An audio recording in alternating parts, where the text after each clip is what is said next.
Chapter 849. Times Create Heroes. A Gentleman on the Beam _2. On the other side, the Wu family of 6 sat in the car. At that time, traffic management in Beijing was not as strict as in later years, so even if the car was overloaded, no one cared. The car sped quickly, sending dust flying everywhere. Sitting in the back seat, Yan Erju, frightened, said, "Sister Yang, where are you taking us?" And Yang smiled and said, "Don't worry, Godmother. You'll know when we get there." Godmother? Yan Erju was stunned. She thought Yang was just pretending, but even on the car, Yang still called her godmother. Yang continued, "Yen Yun and I have a special connection. I also really like the 3 brothers, Wu Dalong, Erlong and Xiaolong. Godfather and godmother, if you don't mind, I would like to be your goddaughter from now on." Wu Jinshu, not expecting Yang to say that, quickly said, "We don't mind at all, Sister Yang. I think your aunt and I haven't." Wu Jinshu hadn't even finished speaking when Yang said, "Since you don't mind, then from now on, you two are my godparents and Yen Yun is my sister. Wu Delong, Erlong and Xiaolong are my brothers." "That's great.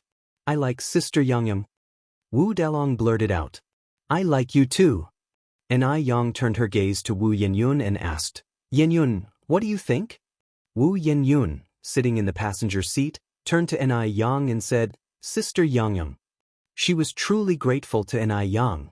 If it hadn't been for Yang today, she would have had to marry Wu Chang. Yang smiled slightly. Soon, the car entered a community and beautifully swerved to stop in front of an apartment building.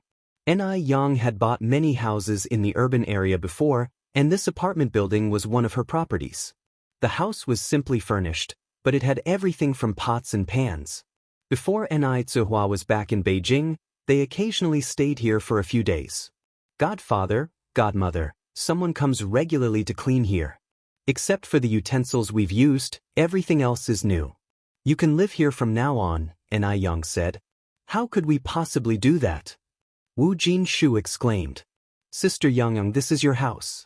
How could we live here?" Yang, smiling, said, "Don't worry, godfather. It's not like I'm giving you this house for free. They'll charge you 10 yuan rent each month.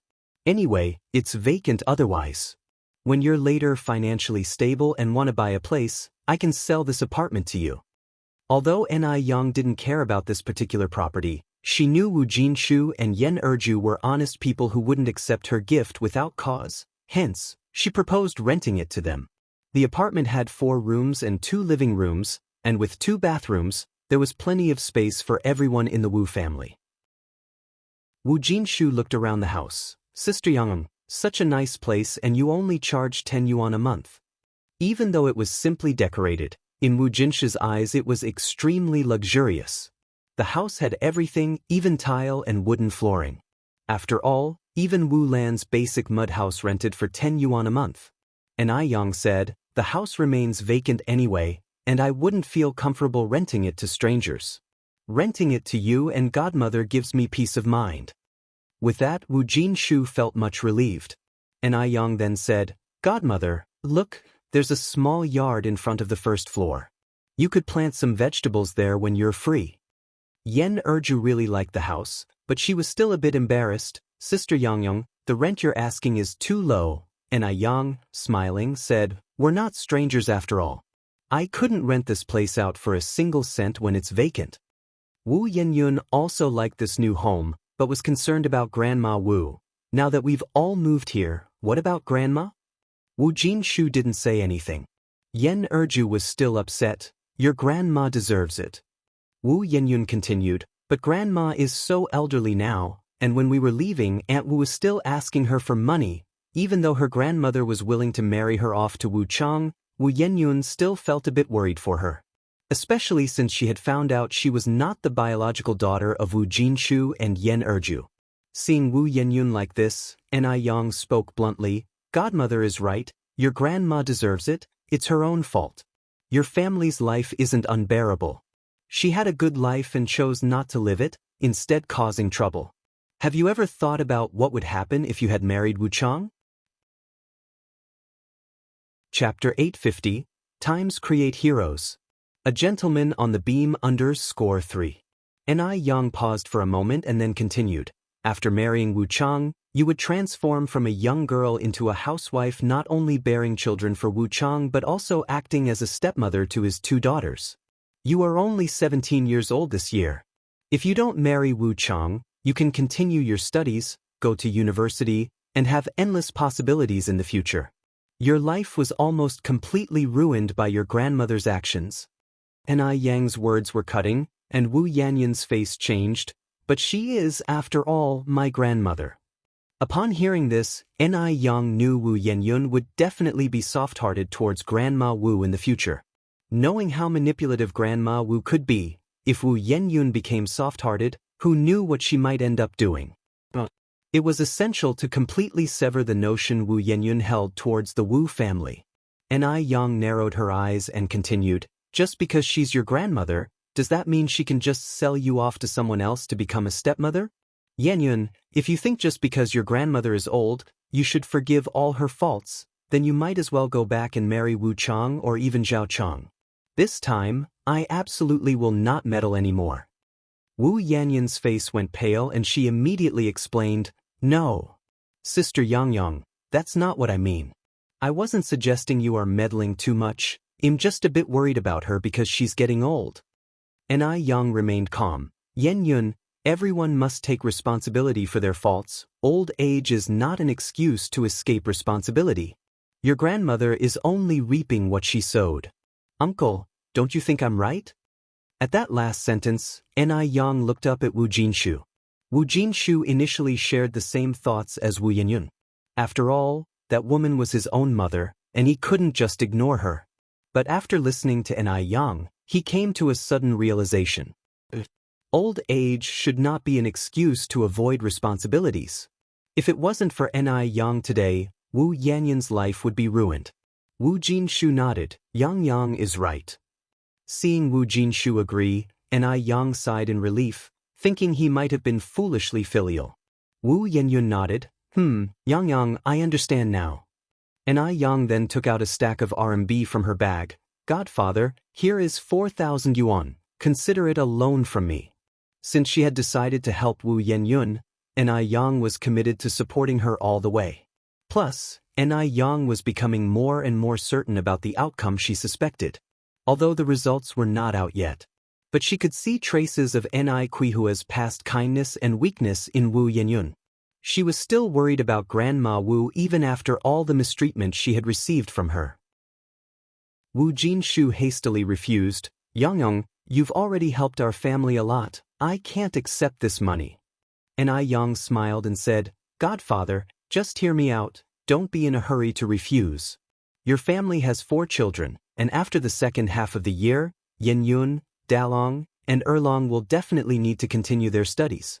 With the rent and utility bills, there will be significant expenses again soon. Although you and Godmother can make 80 yuan a month working at the noodle restaurant, relying on those 80 yuan, you will never be able to make serious money. Since the year before last, our area has completely abolished the coupon-based shopping system, and individual enterprises are also gradually being accepted by everyone. So I suggest you take this money and start a business. Once you've made some money, you can return what you owe me with interest.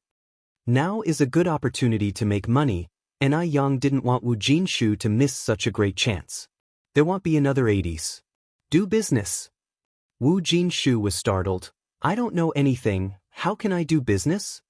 Ni Yang paused, then asked, what did you and Godmother do for work before? Erju replied, I carried rice at the rice shop, and your godfather worked as a laborer on the construction site. Ni Yang narrowed her eyes. So, Godfather, you must know a lot of construction workers from your time on the construction site, right? Yes, Wu Jinshu nodded. The workers at the construction site I used to work at were almost all from the same village. It's hard for outsiders to integrate into a group of construction workers introduced by fellow villagers. Ni Yang thought for a moment and then said, then you could start a construction company. It would be even more convenient if everyone is from the same hometown. She very well remembered many real estate magnates in future generations who made their fortunes through construction companies. And in the 80s, China was developing, with countless skyscrapers yet to rise from the ground. Chapter 851. Times Create Heroes. A Gentleman on the Beam _4. The construction industry is really in demand. Heroes are made by the times, policies, and opportunities. As long as you seize the moment, in this era full of business opportunities, becoming wealthy is truly easy. But your godmother and I can't read, Wu Jinshu said, scratching his head somewhat embarrassedly. And Yang replied, Yenyun still has more than 3 months before school starts. You and godmother can take this time to let her teach you some things, to recognize a few characters first, then you can slowly learn later on. Hard work never fails the determined, and Yang had also known many rich people in the future who hadn't even stepped foot into a school. Their only difference from educated people was a graduation certificate. And Yang continued, if you want to give it a try, I can help you look out for a storefront. You can start planning now. After all, you have worked on the construction site before, so you don't need to worry about connections. You don't need much capital to start a construction company. When there's work, call the brothers. When there's none, everyone goes home. Wu Jinshu was hesitant. He was afraid he wouldn't do well. And Yang added, Uncle, you're still young. Even if not for yourself, you should try for the kids. You've worked on construction sites for so long and definitely know a lot of people and are quite familiar with the industry. There's truly nothing to worry about. Many outsiders have succeeded, and you're far more knowledgeable than them. What if it fails on me? Asked Wu Jinshu. He used to just think about finding a job with good pay, never considering going it alone. And Yang said with a smile, if you want to get rich and expand your business, don't be afraid of failure. Because no one's success comes that easily. Hey Race, what will do? I'll give you another 5,000 yuan, which will be my investment in buying shares. If you make money, you can share the profits with me at the end of the year. As she spoke, Yang took another 5,000 yuan in cash from her bag. Usually, Yang wouldn't carry so much cash in her bag, but today she planned to deposit it in the bank. Yang, aren't you afraid? Wu Jinshu was startled by Yang. She just kept handing out 5,000 yuan. Wasn't she afraid of losing money? Yang smiled. What's there to be afraid of? You'll never get rich if you're always timid. Godfather, it's my money and I'm not afraid, so what are you afraid of? Wu Jinshu was stunned for a moment. At that moment, Yen Erju suddenly spoke. Dad, I've decided what Yang said makes sense. Why don't you give it a try? What if it works out? Wu Yenyun said, Dad, I also think Yang is right. Seeing that the time was ripe, Yang said, Godfather, in this life, people should always take risks without reservation at least once. Without trying, you'll never know how great your potential is. Wu Jinshu nodded, all right. Yang, I'll listen to you. Okay, Yang nodded, then I'll watch out for storefronts. Wu Jinshu continued, thanks so much, Yang. You've helped our family so much, I don't even know how to thank you properly. Yang looked at Wu Jinshu and said, I think the best thank you is not to be soft-hearted. Wu Jinshu knew what Yang meant. Don't worry, I won't be.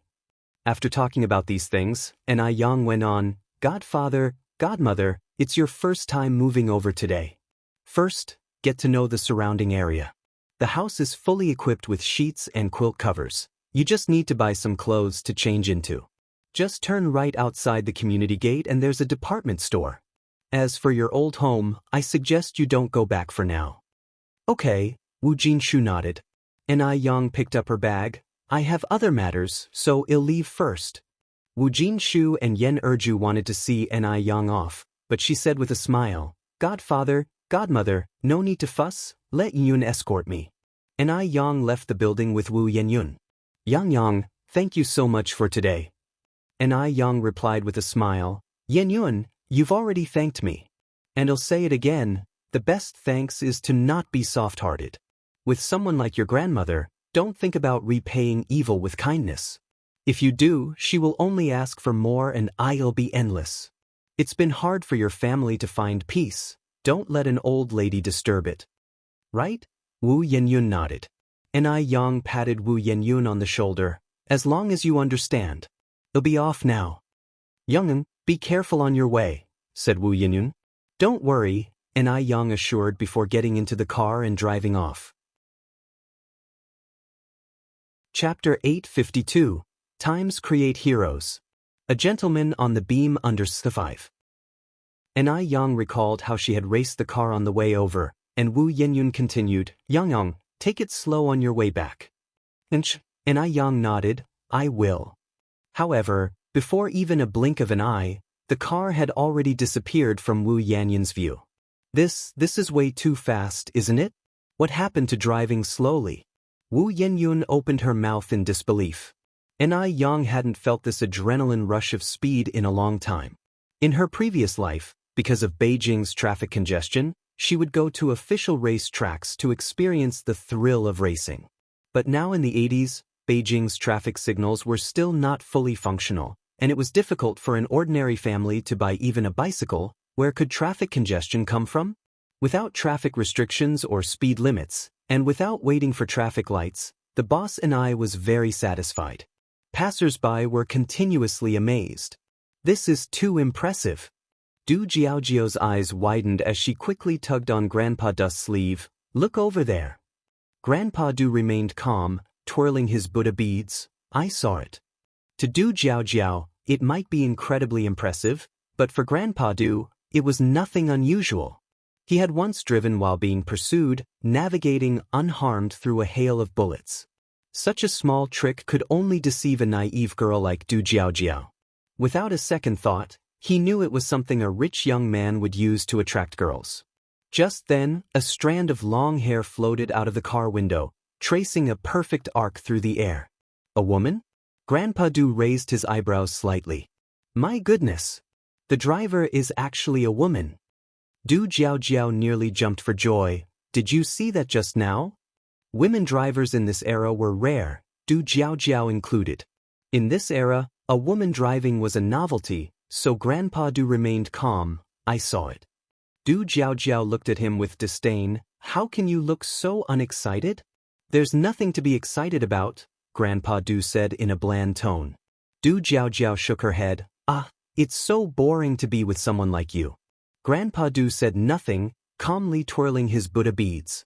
Du Jiaojiao went on to say, I've decided from today on, I'm going to learn to drive.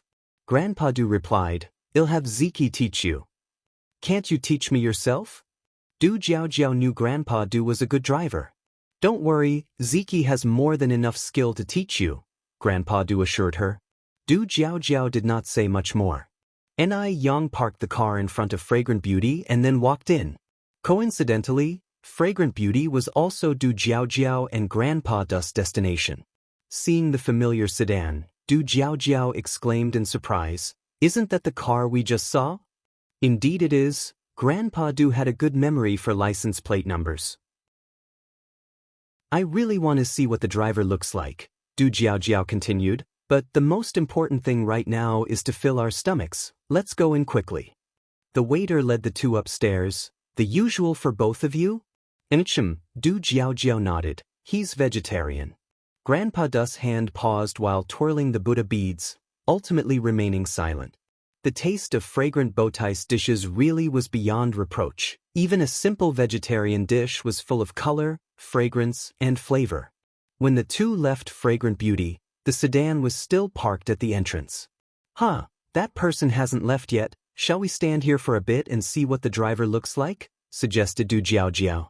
I'm not as bored as you, Grandpa Du said lacklusterly. Du Jiaojiao had anticipated the response and waved her hand. Never mind, let's go back.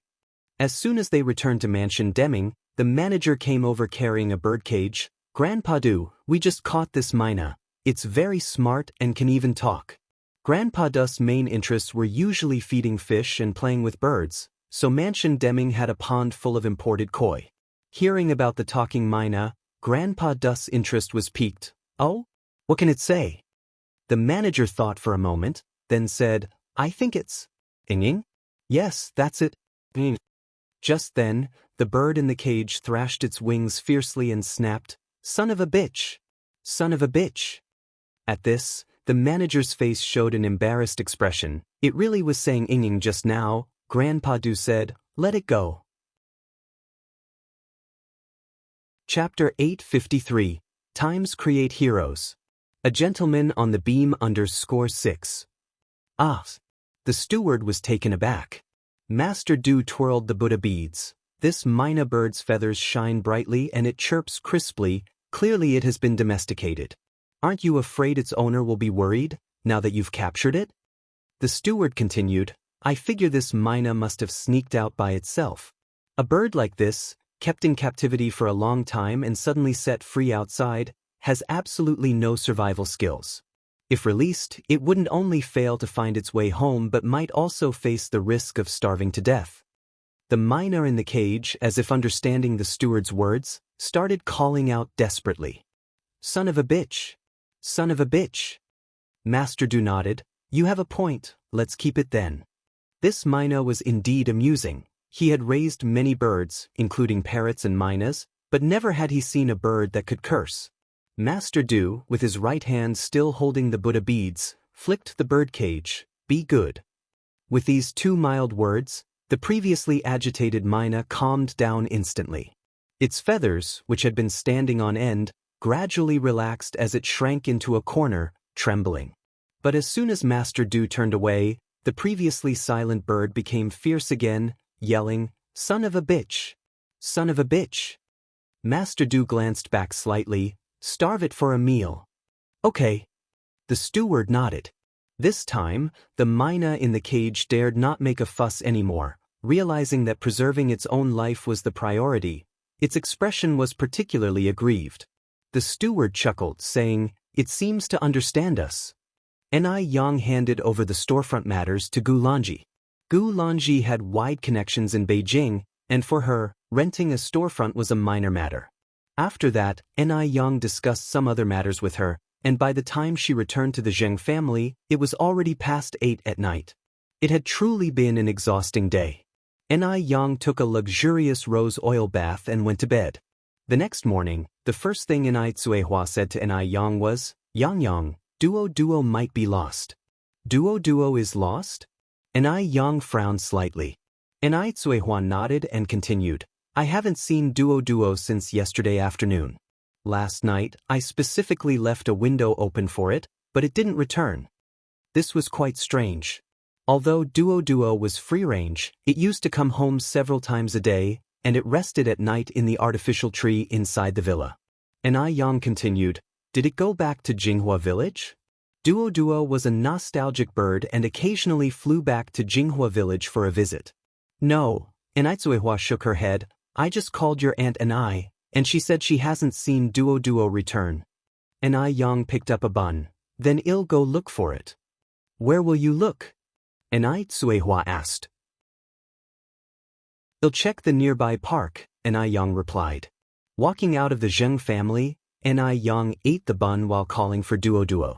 Duo, although a bird, was smart and understood human nature. Whenever she called its name, as long as it heard her, no matter the distance, it would fly to her. But this time, Ni Yang almost shouted herself hoarse and still saw no sign of Duo, not even in the nearby park. Could it really be lost? Ni Yang's face turned pale, and suddenly, the bun in her hand lost its appeal. When she first brought Duo home, it was just a little bird with barely grown feathers. She had struggled to raise it, dealing with its mess until it had grown, and now it was lost. Duo. Chirp. Just then, a black shape flew toward her from a distance. It was Duo. Ni Yang breathed a sigh of relief, but as the dark figure approached, she realized it wasn't Duo after all. It was just another Mina bird that looked exactly like Duo. Yet, from Ni Yang, the seasoned mother's perspective, this Mina was a bit uglier than Duo. Duo would always be the most beautiful child in her eyes. Tweet. This Mina bird had been circling above Ni Yang's head, and Ni Yang just realized that this bird was one of Duo's many flings. As a womanizer of the bird world, Duo had brought quite a few female Mina birds home for a free meal.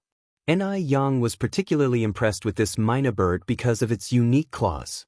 Do you mean to tell me you know where Duo is? Tweet.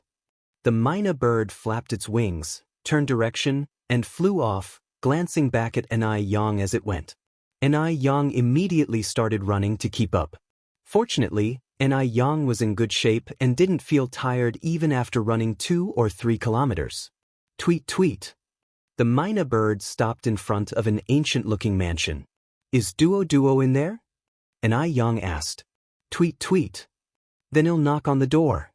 The myna bird continued to hover above Enai Yang. An old-fashioned sign reading Demingxian hung on the grand entrance. Anyone living in Demingxian was no ordinary person, and naturally, one couldn't enter without an appointment. Enai Yang turned away at the door, felt a headache coming on. Tweet tweet. The myna bird overhead seemed frantic. What should I do? Enai Yang extended a finger and massaged her temple. Just then, Enai Yang noticed that the walls of Demingxian weren't very tall. Maybe she could climb over. Although it seemed a bit wrong, saving a bird was more important. She wasn't there to steal anything after all. Enai Yang made her way to the back of Demingxian, quickly scaled the wall, and jumped down neatly. Due to unfamiliarity with the terrain, the spot she chose to land was right by an arched door, and just as she landed, someone happened to be passing by. Protect Du Yi. The area immediately went into high alert. Walking in front, Du Jiaojiao instinctively moved to shield Du Yi. Du Yi, a grown man, didn't need a woman's protection. Pushing Du Jiaojiao aside, he stepped forward. When Enai Yang saw Du Yi, she thought she was seeing things. Huh? Am I seeing things? If I had known this was your place, I would have come through the main entrance. Di didn't seem surprised at all. His narrow eyes twinkled with mischief. How come you've turned into a rooftop gentleman? Enai Yang patted the dust off her clothes. A rooftop gentleman is out of necessity. I'm here looking for my son. Your son? Du Yi frowned slightly, incredulous. When did you have a son? How do I not know about this? Enai Yang arched her brow. Look at you, do I need to report to you when I have a son? Tweet tweet. Just then, the myna bird circling overhead called out again. Enai Yang followed the myna bird forward and turned to look at Du Yi. Since this is your turf, I want stand on ceremony. No need for ceremony. Du Yi's expression slowly returned to normal. Du Jiaojiao tugged at Du Yi's sleeve and whispered, Did you bring back this romantic debt from outside? She's quite pretty. That's not it. Du Yi paused, twisting the Buddha beads in his hand. Don't talk nonsense. Du Jiaojiao rolled her eyes, speechlessly. You even have a son, yet you still won't admit it. Chapter 854. Offended the wrong person. Dog food manufacturer Du Jiaojiao had many mishaps with romance previously, which, coupled with Enai Yang coming to find her son, led to some misunderstandings. Gazing at Enai Yang, Du Jiaojiao's eyes sparkled with admiration. I say, you've got quite the taste this time. Such a beautiful young girl, and I doubt we could find another like her in all of Shanghai. She had a son for you, and you're still not satisfied? That son isn't mine, Du said with a tone of helplessness. Du Jiaojiao stared wide-eyed at Du, incredulous. You've been cheated on? Du's breath hitched. You're venturing way off topic. Then what do you mean? If you haven't been cheated on, why deny your own son? That's not right. Du Jiaojiao argued. Twisting the Buddha beads, Du replied, Stop guessing. Enai Yang and I are not what you think. She is also the person who saved me earlier. Is that truly her? Du Jiaojiao expressed her skepticism. Really? Du Jiaojiao had always been curious about Du's mysterious lifesaver and never anticipated it was the young girl before her. They say no one is perfect, but Du Jiaojiao was still in disbelief.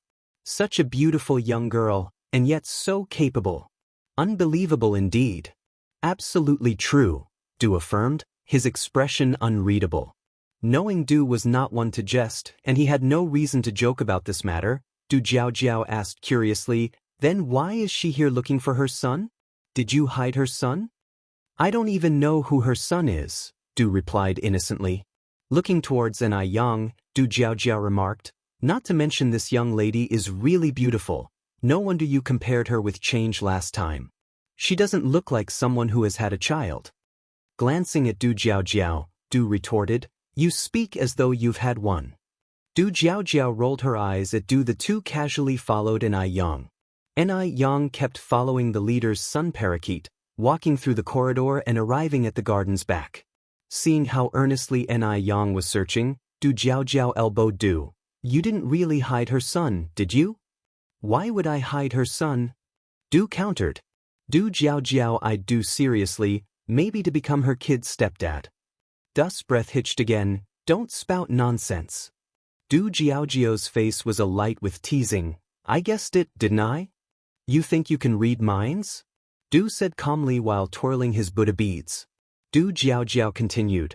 Getting to marry such a pretty girl, even if it means being someone's stepdad, wouldn't be a loss. This time, Du didn't respond. He knew Jiaojiao too well. If he kept responding, Jiaojiao would never stop teasing. Are you admitting it? Du Jiaojiao nudged Du again. Du remained silent. Du Jiaojiao scoffed lightly. Ni Yang had searched around in the garden and hadn't found Duo. Miss, did you find your son?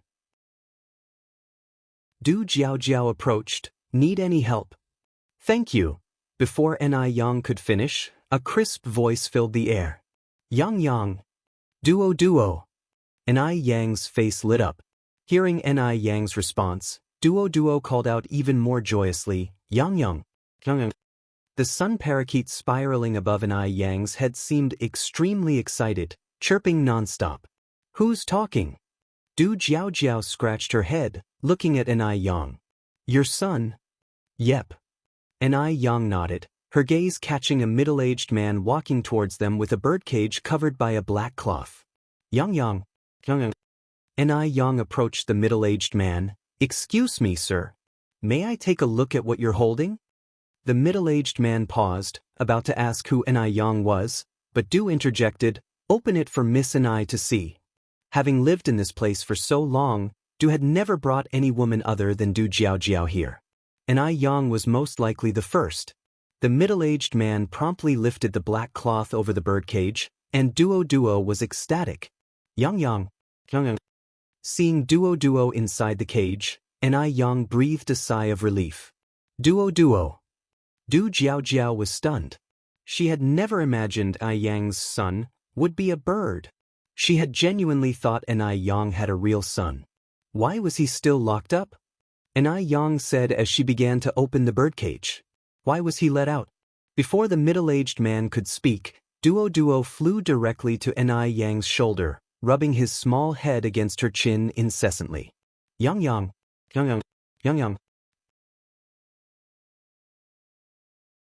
Chapter 855. Offended someone who should not be offended, dog food manufacturer _2. She looked as though she had a belly full of grievances to express. So it turns out this is someone's bird. What more could he possibly have to say about it?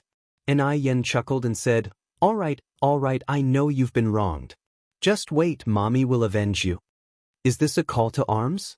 Master Du's brow twitched, and he tried to keep his tone even as he said, This is your son? Before Ni Yen could answer, Duo spread his wings, looking ferocious as he scolded, You little bastard. This bird was definitely relying on humans now. If it had been before today, Duo would have been as scared of Master Du as a mouse is of a cat. How could he dare to act this way? Master Du, Ni Yen smiled and said, That's just the way he is, don't take it to heart. But tell me, how did you manage to catch him and lock him up? The middle-aged uncle realized that Ni Yan's status was not simple. Having followed Master Du for so long, apart from Jiaojiao, he had never seen any woman dare to speak to Master Du like this. Not even the two mistresses of the household dared to. Miss and I, this has nothing to do with Master Du. Seeing that the Mina could talk, and knowing Master Du likes to tease birds, I took it upon myself to catch it. Master Du actually wanted to release it, but I said that birds raised in captivity can't survive in the wild, and Master Du was afraid it would starve, so, Ni Yen nodded, I see, but you can rest assured. Our Duo is free-range, and his survival skills are very strong. He won't starve even if he isn't fed for 10 days. Master Du chimed in timely, Your son is named Duo? Well taught. Ni Yen nodded, Come, son, let's greet Master Du. You little bastard. Master Du, Yen smiled lightly. Don't be fooled by the fact that Duo is only a bird. He's actually very smart and understands human nature. Master Du. He should curse. He's blind. He acknowledges it. He should have realized earlier that Duo wasn't calling for Yang. Jiao found this amusing. The girl was outright with her insults. When had the illustrious Master Du of the 10-mile foreign district ever been scolded to his face like this? And yet, the person in question could only swallow the slight. Jiao smiled radiantly. Young lady, your son is very handsome. By seniority, he should call me third younger brother. What should he call me? Third younger brother? Yen was taken aback for a moment. Master Du introduced, this is my second sister, Jiao. Miss Du, Yen wasn't pretentious, continuing, my name is Yen. I with a man radical, Yen as in jade becomes warm and produces smoke under the sun. Jiao replied, that's a beautiful name, as beautiful as you are. Thank you, Miss Du, Jiao continued. I've heard from my second brother that you are his savior. If anyone should be thanking, it should be me thanking you. Don't be so formal with me, I'm a few years older than you, just call me sister. Yen smiled lightly, Master Du has already thanked me, Sister Jiao you are too kind. The girl wasn't affected or coy, and her forthright personality was very appealing to Jiao. Then he'll call you Yang, Jiao said. Yen nodded, okay. Jiao went on, how do you feed your bird? He's so obedient. My third brother also has many birds, and none of them are as well behaved as Duo. Yen said, actually, there's no secret. I've always let him roam free, and over time, he's become attuned to human nature. Oh, is that so? Jiao said, naturally linking arms with Yen. By the way, Yang, you don't look very old. 19, Yen replied. Jiao smiled, no wonder your skin is so good, so white. I'm getting old. I feel like an old lady compared to you. Yen said, having good skin is because of choosing the right skincare products, it has nothing to do with age. Skincare products? Jiao frowned slightly, I use imported skincare products, and they don't do much. Yang, what brand do you use? Yen looked up at Jiao and then said, Sister Jiao, I suppose you have oily skin? What's oily skin? Jiao asked. Oily skin means that there is an excessive buildup of sebum on the face, causing the pores to become clogged and prone to pimples and acne. Before Yen could finish her sentence, Jiao, as if she had found a confidant, eagerly continued, Yes. Yang, you are so right. My skin is prone to acne. Chapter 856, Offended Someone Who Shouldn't Have Been Offended, Dog Food Manufacturer _3. As she finished speaking, Du Jiao continued, But Yang, how do you know all this? Yang replied with a smile, Because I love beauty and like to fiddle with things. Sister Jiao, I suggest you use the Bingji Yufu Hydrating Skincare Set, which not only hydrates but also has whitening and oil control effects. Bingji Yufu? Du Jiao furrowed her brows slightly. I seem to have heard of this brand. It's made in China, right? Yang nodded her head. Du Jiao said with a smile, Can domestic skincare products really compare with imports? At that time, China was still developing, so it was normal for Du Jiao to look down on domestic products. Although Bingji Yufu was very popular, its sales relied on loyal customers, and it was still hard for new customers to accept it. After all, at that time, all the good stuff was imported from overseas, like refrigerators, washing machines, window air conditioners, and so on. In later years, you could still feel the prestige of imported goods, things like foreign shovels, nails, cement, and grease mentioned by the older generation. Yang's lips curved in a faint smile. You can't be too absolute about everything. Sometimes foreign goods aren't necessarily better than our Chinese products. It's just that people are used to imports and unwilling to try new things. Du Jiao didn't take Yang's words to heart and casually nodded. You make some sense. I'll definitely try Bingji Yufu when I get a chance. As soon as she finished speaking, Du Jiaojiao continued, Yang, you're still in school, right? And Yang nodded, yes, I'm in my senior year now, and the college entrance exam is coming up in July. The 80s were different from later years. In later years, the college entrance exam was in June, but in the 80s, it was in July. 19 and still in senior year? She must have repeated a few years, right? It seems that my younger brother's lifesaver isn't very smart. Du Jiaojiao gave Yang a thoughtful look but said nothing. While the two of them were chatting, Grandfather Du just stood silently to the side. He marveled inwardly at how amazing Du Jiaojiao was. She hadn't known Yang for long, yet she had managed to find out so much about her. He had spent an entire night alone with Yang and still didn't know her as well as she did. After chatting for a while, Yang suggested it was time to say goodbye. Du Jiaojiao, arm in arm with Yang, said, Yang, don't be in such a rush to leave. It's almost time for lunch. You should eat with us before you go. Yang replied with a smile, Sister Jiaojiao, you're being too polite. When I went out to look for Duo earlier, my mom specifically instructed me to hurry back once I found Duo. If I don't return soon, she might really think Duo is lost. Upon hearing this, Du Jiaojiao no longer insisted on keeping Yang and added, we've just arrived in Beijing and don't have any friends here. Yang, if you have time, come and keep me company for a chat. Sure, Yang nodded. I'll head back first then. Grandfather Du walked Yang to the door. Duo, say goodbye to Mr. Du, little bastard. Duo was still fuming. Duo, Yang patted its head, don't be so impolite. Grandfather Du, however, was calm, a smile playing on his lips. Why bother with it? Besides, this was all my fault to begin with. I should be the one apologizing to it. Yang said smiling, you shouldn't say that. This little guy is always pushing its luck. He'll be going now. Grandfather Du nodded slightly, be careful on your way. Just as Yang turned to leave, Grandfather Du called out, wait a moment. What is it? Yang looked back. Grandfather Du twirled his Buddha beads. My name is Du Qingfeng. Yang was taken aback at first, and then asked, Qingfeng, as in I desire to ride the wind to return? Yes, Grandfather Du nodded. Nice name, Yang said. Grandfather Du, holding the Buddha beads, paused for a moment. Thank you. When Yang's figure disappeared under the shade of the parasol trees, Grandfather Du also turned and went inside. As soon as he entered, Du Jiaojiao approached. That Yang is very pretty. Yeah, Grandfather Du replied to her. Du Jiaojiao continued, did she just call you Mr. Du? Yeah. Doesn't she know you're the Grandfather Du of the 10-mile foreign trade area? Du Jiaojiao asked back. She knows. Grandfather Du lifted the lid of the incense burner and lit a piece of sandalwood.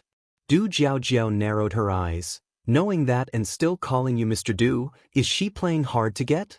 It was no wonder Du Jiaojiao would overthink. She had met too many people who thought they were very clever. Chapter 857. Offended someone who shouldn't have been offended, dog food manufacturer _4. Who would not respectfully address him as Mr. Du. There really were hardly any who dared to call him Sir Du. He's not that kind of person, Mr. Du firmly negated. TSKS. Du Jiaojiao watched Mr. Du with a mischievous smile. So quick to defend her? Mr. Du did not explain further, merely saying, ever heard of how appearance reflects the heart? Determining that Zheng Xianjing would be that kind of person was more fitting. And Yang? She would disdain engaging in such matters. Du Jiaojiao nodded. That's true too, Yang is so beautiful. If she were interested in you, she wouldn't need to play hard to get. She just has to nod, and you'd have a new concubine in your backyard. You're overthinking it, Mr. Du said indifferently. Du Jiaojiao agreed. Indeed, I am overthinking. Like Yang, you can tell she is not one to be confined to the boudoir. How could she possibly content herself with being one of many concubines, competing and becoming jealous of other women? Mr. Du silently twirled his Buddha beads. Sister, you're getting further off topic. Yang is so beautiful, And you're not at all moved by her? Du Jiaojiao retorted. Mr. Du's expression remained stoic.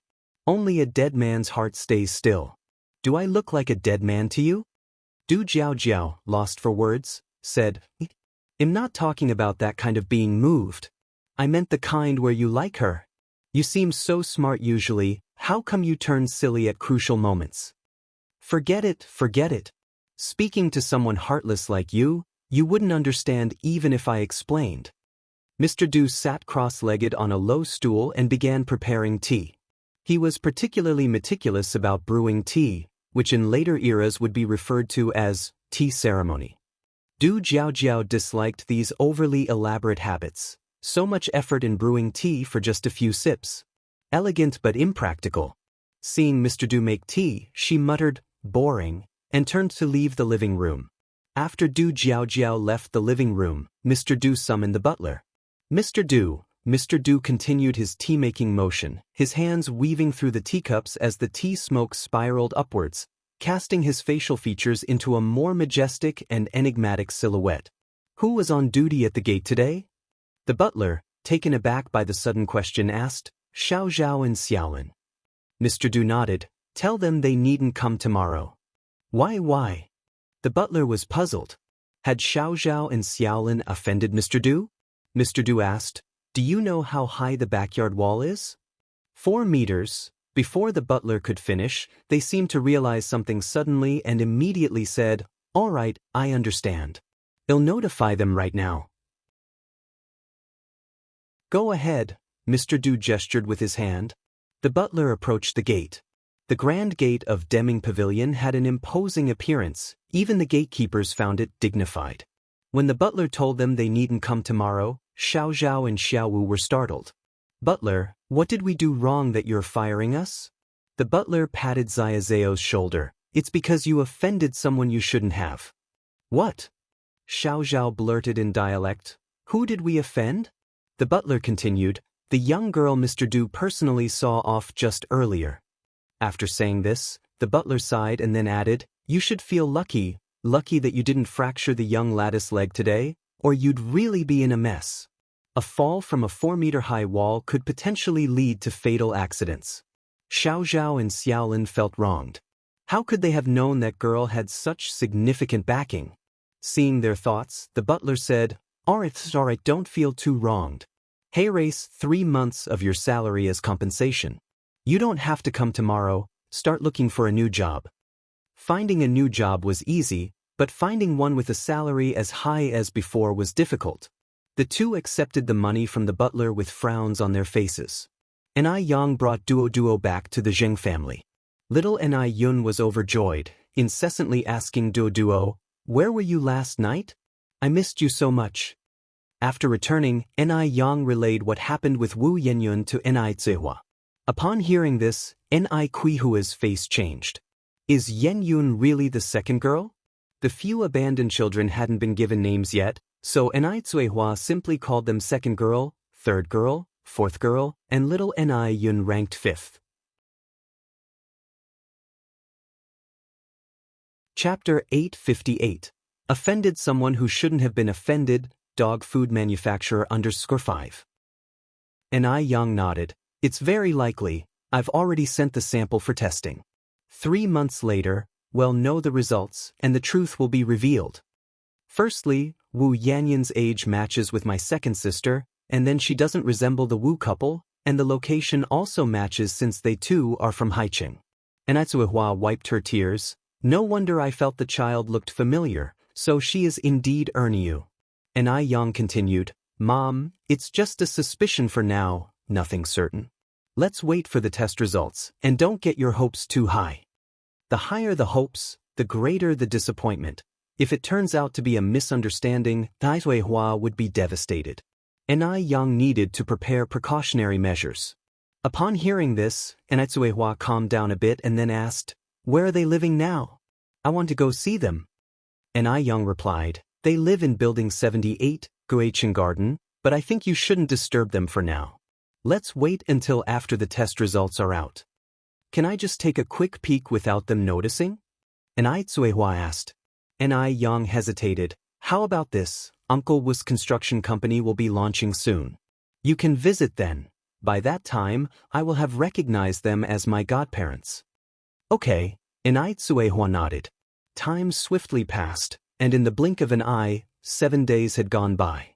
During this time, Enai Yang was studying the 13 ghost points technique while also helping Wu Jinshu lease a storefront. Wu Jinshu was busy decorating the storefront.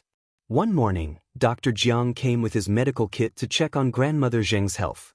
After the examination, Dr. Jiang smiled and said, "Qing, I think you won't need me anymore." But grandmother Zheng asked. Dr. Jiang replied, "Because you have fully recovered. It's really miraculous. Ever since your granddaughter's returned, your health has improved daily. She truly is the lucky star of your family." Grandmother Zheng smiled. "I think you are absolutely right, Xiaoyan. Ever since I met them, I feel no illness at all." Dr. Jiang looked around. Seeing no one was nearby, he lowered his voice. "How are Tingting and Lingling getting along? Any discord?" "None," Grandmother Zheng replied. "They get along just like biological sisters, and even the children interact well together." This was something Grandmother Zheng was very pleased about. In ordinary families, such harmony might not be possible. Although last time, Zheng Xianjing was suspected of impersonating Mr. Dust's lifesaver, she had sincerely apologized, and that issue was now resolved. Dr. Jiang nodded. "That's good. Tingting and Lingling are blood-related cousins, and their getting along so well is within my expectations." After speaking, Dr. Jiang continued, "Qing, you now essentially have 2 daughters. Have you thought about how you will divide the inheritance?" Grandmother Zheng smiled. "I've always been fair and won't favor one over the other.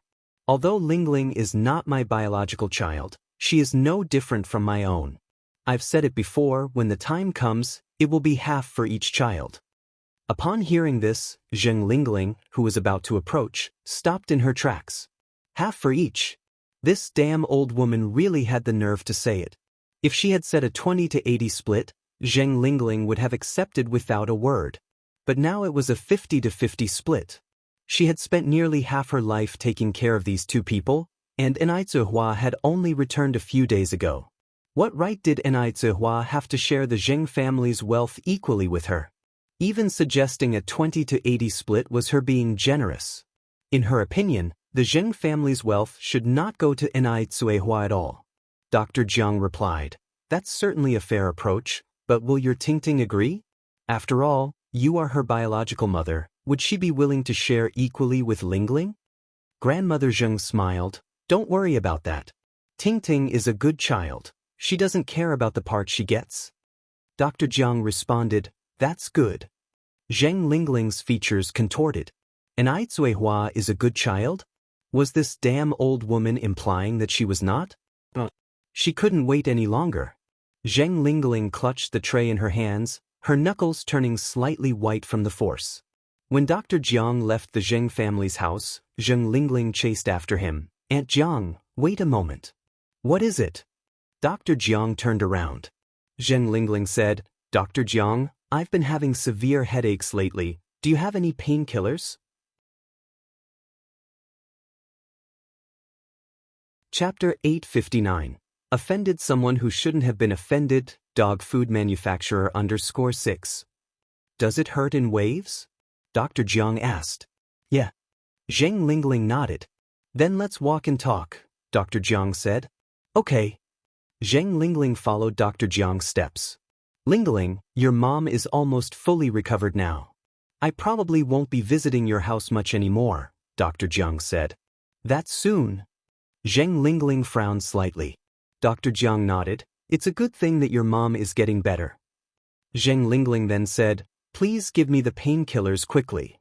Dr. Jiang searched through her box and found a box of medicine. "Remember, 2 pills at a time." "Okay." Dr. Jiang continued, "Today your mom said she would leave you half of her estate. What do you think?" The mention of this made Zheng Lingling angry. All these years, I have been the one by her side. But when it comes to dividing the property, she sure doesn't forget her biological daughter. Dr. Jiang frowned. "If she has promised to leave you half, it makes sense. After all, blood is thicker than water, and bones may break but the sinews still hold. I'm afraid. Auntie Jiang, what do you mean? Dr. Jiang went on. I've been sisters with your mom my entire life. There were no secrets between us. But ever since Tingting returned, she hasn't been as open with me as before. Zheng Lingling asked impatiently, Auntie Jiang, what do you mean by that? Dr. Jiang said, like the paternity test and the fact that Ni Yang knows medical skills. She paused, then continued, but Lingling, don't worry too much. Ni Yang is a doctor, sure, but she practices traditional Chinese medicine. It has nothing to do with mental health. Zheng Lingling nodded. She wasn't worried about Ni Yang. Just a teenager, how skilled in medicine could she be? Dr. Jiang continued, I suspect your mom is deceiving me. She doesn't really want to divide half of the property with you. After all, you're not her biological child. She wants to leave all the wealth to her biological daughter, which is natural human sentiment. Zheng Lingling bit her lip. What should I do then? Everything in the Zheng family was hers. She was not willing to be so easily robbed. Dr. Jiang took out another box of headache pills from her medical kit. Some things are better dealt with sooner rather than later. Don't underestimate a headache as a small issue. If it drags on for long, it can turn into a big problem. Life is unpredictable. Who knows what might happen tomorrow? Zheng Lingling took the box and nodded solemnly. Got it, Auntie Jiang. I understand. Today was the grand opening of Wu Jinshu's construction company. The name of the construction company was chosen by Ni Yang. Zhanghua Construction Company, Limited. As the sole investor, Ni Yang, of course, couldn't miss the opening day. At 8 in the morning, Ni Yang and Ni Tsuehua arrived at the company on time. The more Ni Tsuehua looked at Wu Yinyun, the more she felt Wu Yinyun was her second daughter. Her eyes began to moisten. How hard it must have been for her to grow up so big, being thrown away so young. Poor child, she hadn't even had the chance to drink milk since she was little. Wu Yinyun noticed Ni Tsuehua kept looking at her and feeling somewhat embarrassed, said, Auntie, do you have something you want to tell me? Nothing. Ni Tsuehua immediately came back to her senses. I was just deep in thought. The opening ceremony was simple. They set off firecrackers and cut a ribbon. There was only a month left for exams, so after cutting the ribbon, Ni Yang didn't idle either, rushing to school nonstop. She had 2 exams that day. By the time she left school, it was already after 5 in the afternoon. Ni Yang slowly walked on the road, her shadow elongated by the setting sun. Just at that moment, screech. Suddenly, a sound of tires abruptly halting filled the air, and by the time Ni Yang looked up, a black sedan was already calmly stopped in front of her. Whose car is this, so thoughtless? Ni Yang was just about to kick it when the car door swung open, and a tall and upright figure emerged, with the dying light of the sunset shrouding his features, making them somewhat indistinct. Ni Yang was momentarily stunned before she could react, and by then she was already seized by an imperious force. Yang. He buried his head in her neck and deeply inhaled the lingering scent of her hair. Brother Imo. Ni Yang wrapped her arms around him. Thinking about it, it had been almost half a year since she last saw Imo Chishan. Ouch! After hugging for a bit, Ni Yang pushed him away with her hands, expressing her disdain. Brother Imo, how long has it been since you shaved? Did it hurt you? Imo Chishan looked worried. Only then did Ni Yang notice the blue stubble on his chin, adding a bit more manliness to his appearance. Ni Yang couldn't help but reach out and touch it, finding the sensation novel, like a tingling electric shock. Tisk. How busy have you been? How does it feel? Imo Chishan gripped her hand. Not great, it's prickly, Ni Yang said with a face full of disdain. Let's get in the car and talk. Imo Chishan guided her to the back seat. Wu Daming took the initiative to greet her. Sister-in-law number 6. Seeing Wu Daming, who was shiny black, Ni Yang laughed. Wu Daming, have you been on a vacation to F continent? Wu Daming turned around in surprise. Sister-in-law, how did you figure it out? But I didn't go to F continent for a vacation. It's your teeth, Ni Yang replied. Ah. Wu Daming was somewhat confused. Ni Yang continued, I suggest that if you go out at night, remember to smile more. Why? Wu Daming touched the back of his head. Ni Yang smiled and said, "Use your teeth to blind them, otherwise it's too dark and no one can see you." Wu Daming, not only had he darkened, but why did everyone have to laugh at him too? A few minutes later, Wu Daming realized that being laughed at by Ni Yang wasn't the worst. Being force-fed dog food, that was the worst. He was still a kid. Why did he have to endure such an assault of love? Those two people in the back seat were really too much. After about 15 minutes, the car stopped in front of a villa. Once out of the car, Ni Yang said in surprise, "Why are we here? Weren't we going to my place?" Emochishan said, "With my disheveled appearance, it's not suitable for me to go to your house. What if our mom disapproves and won't let you marry me?" Ni Yang raised her eyebrows slightly. "I'm not planning to marry you right now anyway." "Fine, fine, fine, then I'll marry you." Emochishan shamelessly wrapped his arm around Ni Yang's waist. "Young'un, you've lost weight." "Have I?" "You really have, I can feel it," Emochishan said as he tightened his hold. As they talked, the two of them had already entered the villa. No sooner had the door closed than Emochishan pinned her against it with a reversed hand, and then leaned down for a kiss. The blue stubble prickled against her fair skin, a bit painful, yet Emochishan couldn't bring himself to let go so soon after such a long time apart. After a while, Ni Yang pushed him away. "Go shave now." Chapter 860, Can You Get First Place Like This? Emochishan went to the bathroom to take a shower and shave. Ni Yang, having nothing better to do, sat on the couch to watch TV. At this time, there weren't many channels available on TV, but the programs being broadcast were future classics. Playing on TV right now was the 1985 version of Jigong, although there were only 8 episodes of it currently. Ni Yang hadn't really watched Jigong before, but she found it quite interesting now. By the time Emochishan emerged from the washroom, half an hour had passed. "Let's go," Ni Yang said, reaching to turn off the TV when she saw Emochishan come out. While fastening the buttons on his shirt, Emochishan asked, "Is Mom still staying at Grandma's place?" "Yep." Ni Yang reached out to pinch Emochishan's face. Saying Mom and Grandma so smoothly, "Big brother Emo, I've found your skin is getting thicker and thicker."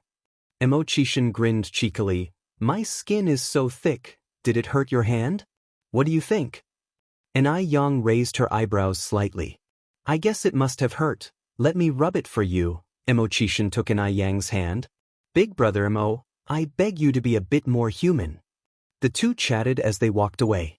Wu Daming had already returned home, and Ni Yang took the keys from Emochishan. "I'll drive." Emochishan was a little surprised. "You know how to drive?" He hadn't known that Ni Yang could drive, even after knowing her for so long. "Of course," Ni Yang said with a touch of haughty pride. "Is there anything your brother Yang can't do?" At first, Emochishan thought Ni Yang was just boasting until she successfully started the car.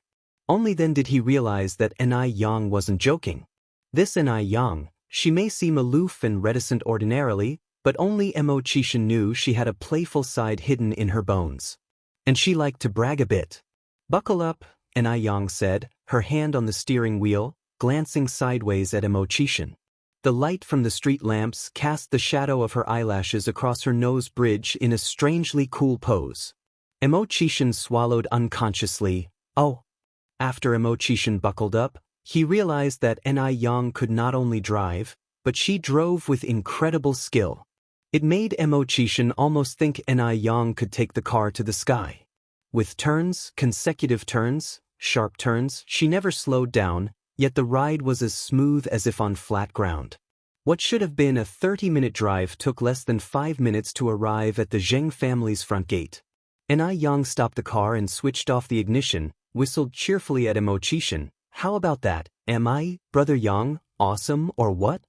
Emochishan nodded slightly. "Awesome, truly awesome.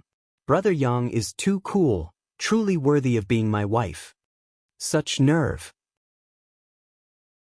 Emochishan got out of the car right behind her, taking the gifts brought back from F country from the back of the car, and they walked towards the villa together. Zheng Xianjing had the day off from school and had come home early. Just as she came down the stairs, she saw a figure coming through the door. Against the light, she couldn't quite make out his features, yet a powerful aura surrounded him, instilling a sense of inferiority in those who saw him. Who could this be? Although she couldn't quite see his face clearly, Zheng Xianjing could sense that this was no ordinary person. Perhaps it was Mr. Mog. The Mo and Zheng families were extremely close, so it was unsurprising for Baichuan to visit the Zheng family. Zheng Xianjing narrowed her eyes and subconsciously brushed her hair behind her ears, straightened her back, and walked downstairs. The features of his face gradually became visible in the darkness. Thin, sharp lips like paper cuts, narrow and long phoenix eyes brimming with a cold gleam, and features as flawlessly carved as fine artistry, especially those deep and heavy eyes, bottomless as if they were vast stars. She recognized who it was. The next second, all traces of a smile vanished from Zheng Xianjing's face. It was Mo Qishan. How could such a fine appearance be wasted on a ne'er-do-well like Mo Qishan? Regret and disgust flickered across Zheng Xianjing's eyes as she snorted and walked past him with her nose in the air. For a good-for-nothing like Mo Qishan, even the right to hold her shoes was unattainable. Mo Qishan's face remained expressionless as he continued walking in. Xiaoma.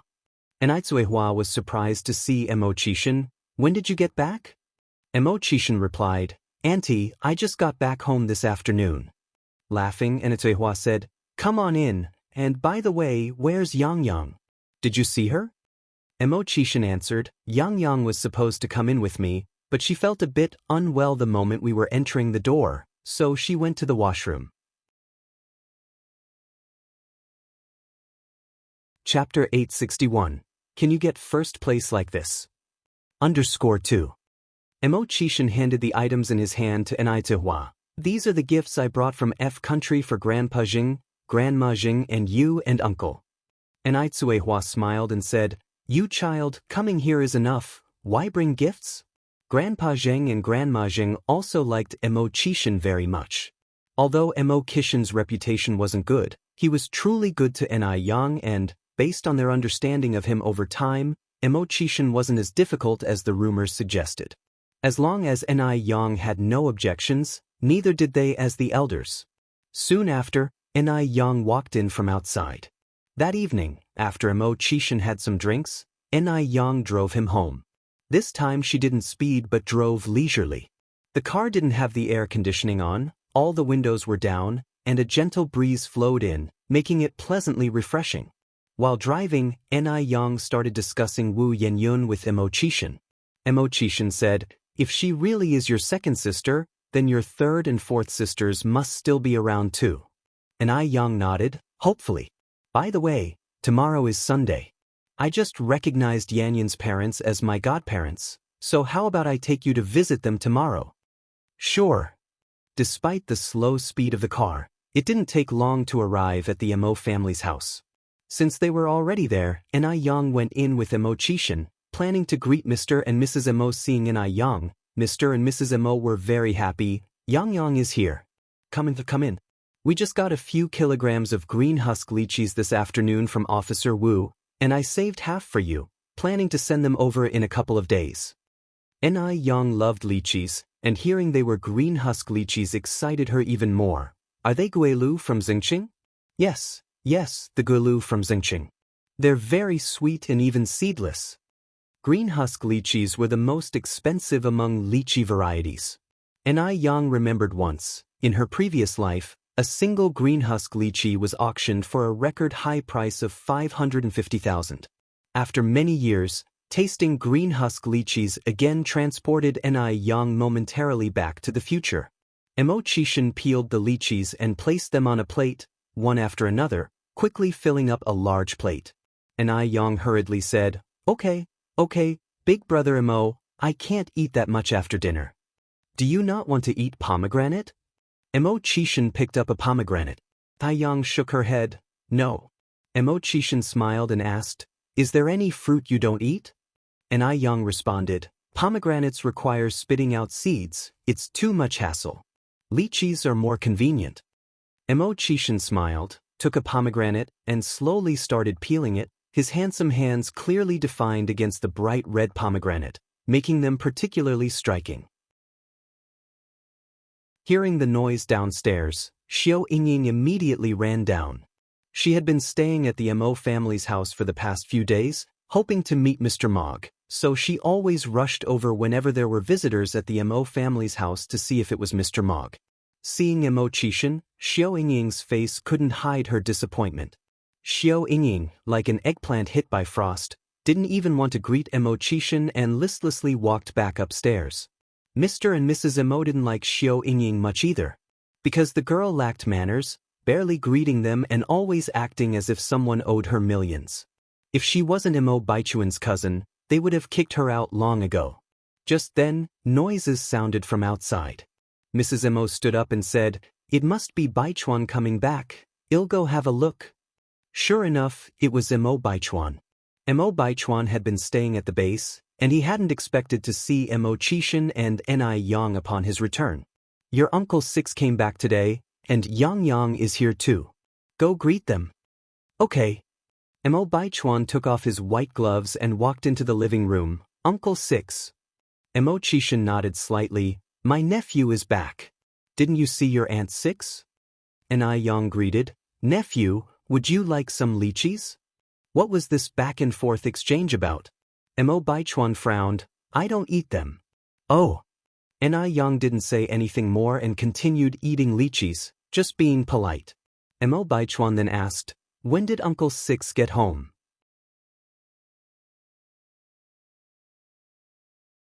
Chapter 862. Can you get first place like this? _3. I just returned this afternoon, Mo Qixin said. Mo Baichuan glanced at Mo Qixin, then continued, "Has Uncle Six been very busy outside lately?"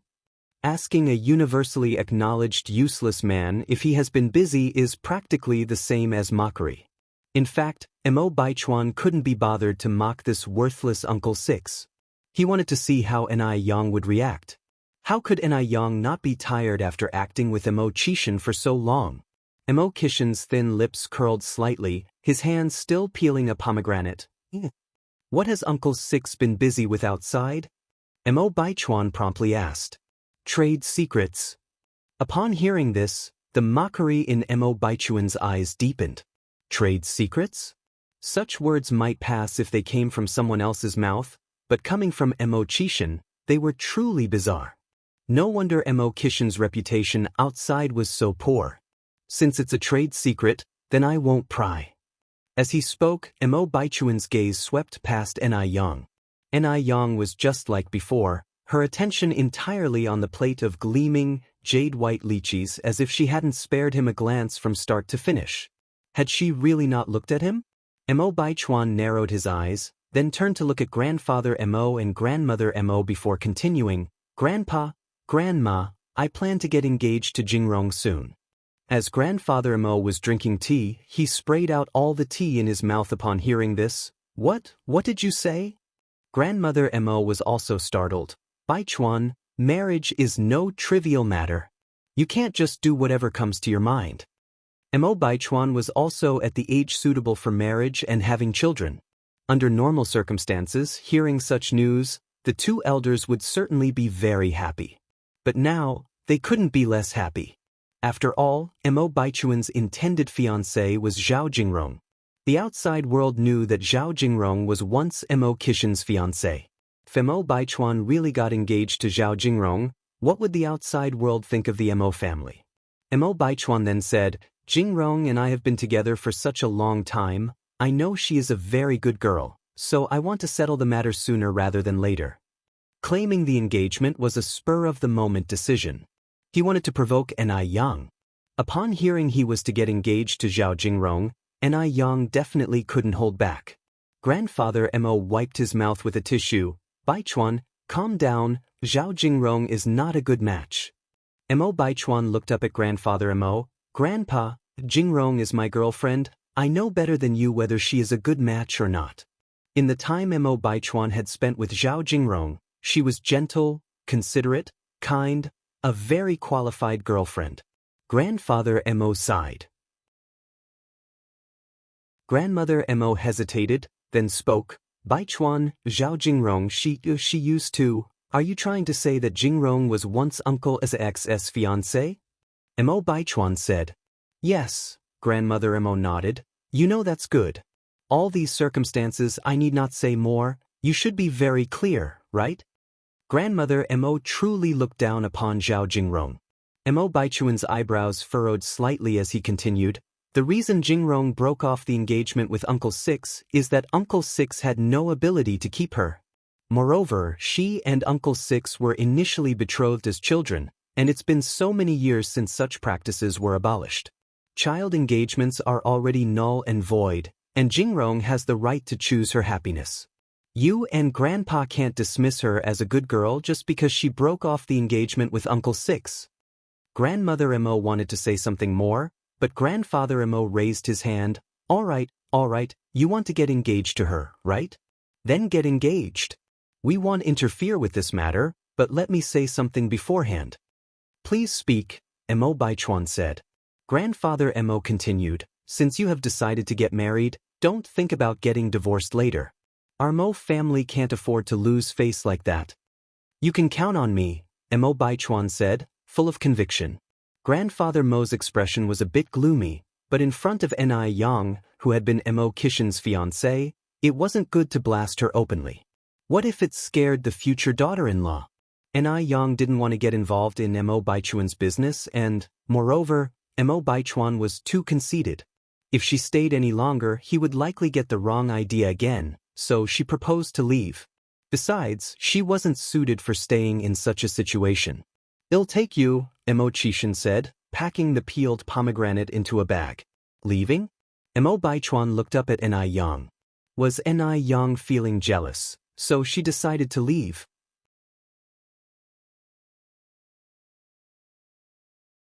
Chapter 863. Can you get first place like this? _4. So, was Ni Yang's next step to figure out a way to sabotage his engagement with Zhao Jingrong? Watching Ni Yang's retreating figure only made Mo Baichuan more determined to get engaged to Zhao Jingrong. Although he had not discussed the engagement with Zhao Jingrong, he knew she would definitely not object.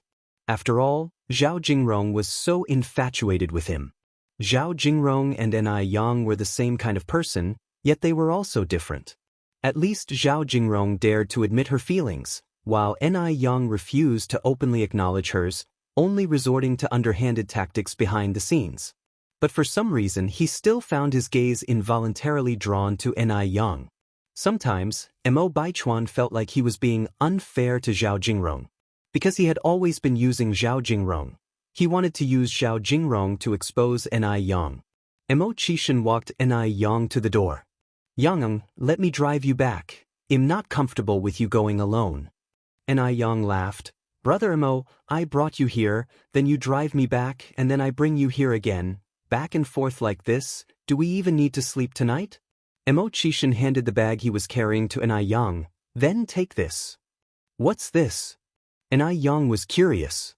It's pomegranate. I've peeled it for you, Mo Chishin said. Ni Yang declined. I don't want it, even though you've peeled the skin, there are still seeds inside, too lazy to eat. Ni Yang really liked to eat fruit, but she was particularly lazy. Fruits with lots of seeds like watermelon and pomegranate, she didn't want to bother with. Spitting out seeds was too much trouble. Mo Chishin laughed. I've removed the seeds inside as well.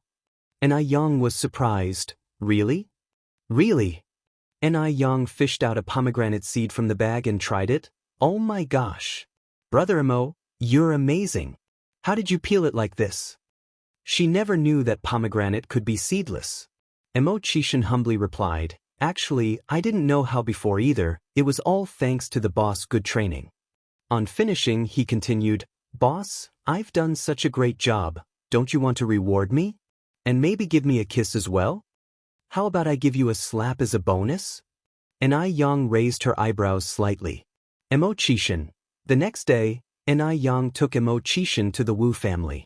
Mo Chishin was very adept at handling situations. Knowing the Wu family had many children, he specifically bought a lot of White Rabbit creamy candies and teddy bear biscuits, as well as several cans of milk powder. Godfather and godmother, this is my boyfriend, Mo Chishin. and Yang took the initiative to introduce Imo Qixin to Wu Jinshu and Yen Erju. Wu Jinshu and Yen Erju were both stunned. They didn't expect Yang to have a boyfriend already. Imo Qixin reined in his sharp aura and politely said, "Godfather and godmother, you can just call me Xiaoma." "Xiaoma, come, take a seat. The house is a bit chaotic with so many kids around, don't mind the mess." Yen Erju was the first to recover. After a while of playing, Wu Yenyun came back with her two brothers. Seeing Imo Qixin, Wu Yenyun froze, with only 4 words in her mind. Astonishingly beautiful. Throughout her life, she'd never seen anyone as good-looking as Imo Qixin. He was like a noble prince who had stepped out of royalty. Elegant and profound. Unapproachable. And Yang said, "Brother Imo, this is Yenyun, and these are her 2 brothers, Dalong and Erlong. Yenyun, this is my boyfriend, Imo Qixin." Hearing Yang's introduction, Wu Yenyun quickly snapped back to reality. "Nice to meet you, brother-in-law." No wonder he was so handsome, he was Yang's boyfriend. In Wu Yenyun's mind, only someone like Imo Qixin deserved Yang. Imo Qixin nodded slightly. "Hello." Wu Dalong and Wu Erlong followed suit with their greetings. Imo Qixin had brought them lots of tasty treats, and the 2 little guys really liked their new brother-in-law. After having lunch at the Wus, Yang and Imo Qixin left. In the car, Yang asked, "So, what do you think? Does she look like my sister?" Imo Qixin nodded. "A bit similar, but not as beautiful as you." Yang had the classic peach blossom eyes, while Wu Yenyun had round apricot-shaped eyes. Both had very fair skin, and their temperaments were somewhat alike, but lacking that naturally effortless charm. "You're just smooth-talking. You won't know if I'm sweet until you taste it." Imo Qixin didn't give Yang a chance to reject him and leaned in for a kiss. Actually, Yang had noticed, Imo Qixin really liked to kiss her, and his hands were always wandering.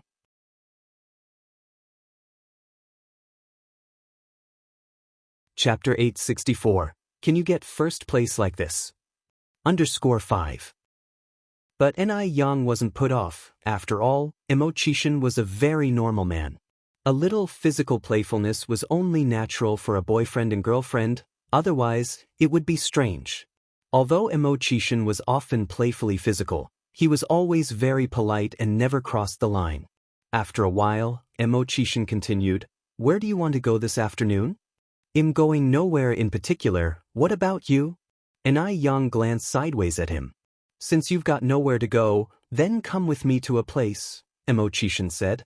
"Sure," Yang replied curiously. "Where are you taking me?" Imo Qixin's thin lips slightly curled. "To sell you." Yang raised an eyebrow indifferently. "How much do you plan to sell me for?" 2 cents, Imo Qixin glanced at Yang. "Can't add any more." "I think you just need some training," Yang stretched out her hand to pinch his face. His face turned red from her pinch, yet Imo Qixin didn't even frown. Instead, he smiled and said, "Go harder, it doesn't hurt at all." Yang. After a while, Imo Qixin went on, "I want to take you to a brother's place." "Brother? Your older brother?" Yang asked. Imo Qixin shook his head. "Not a blood brother, but he has done me a great favor, closer than a real brother, lived in Shanghai for many years, and only recently came to Beijing. Remember to save me some face in front of others later." "Don't worry," Yang nodded. Before long, their car arrived at the destination. Yang was amused. "Isn't this where Brother Du lives?" "Big brother Imo, does your brother live here?" Yang asked. "Uh-huh," Imo Qixin nodded. "Is his name Du Qingfeng?" Yang queried. Imo Qixin expressed surprise. "How did you know?" Yang said with a smile, "What a coincidence, I know him too." Yang briefly told Imo Qixin about how she knew Du Qingfeng. Hearing this, Imo Qixin said with a smile, "Brother Du will surely be surprised to see you." Yang nodded. "I guess so."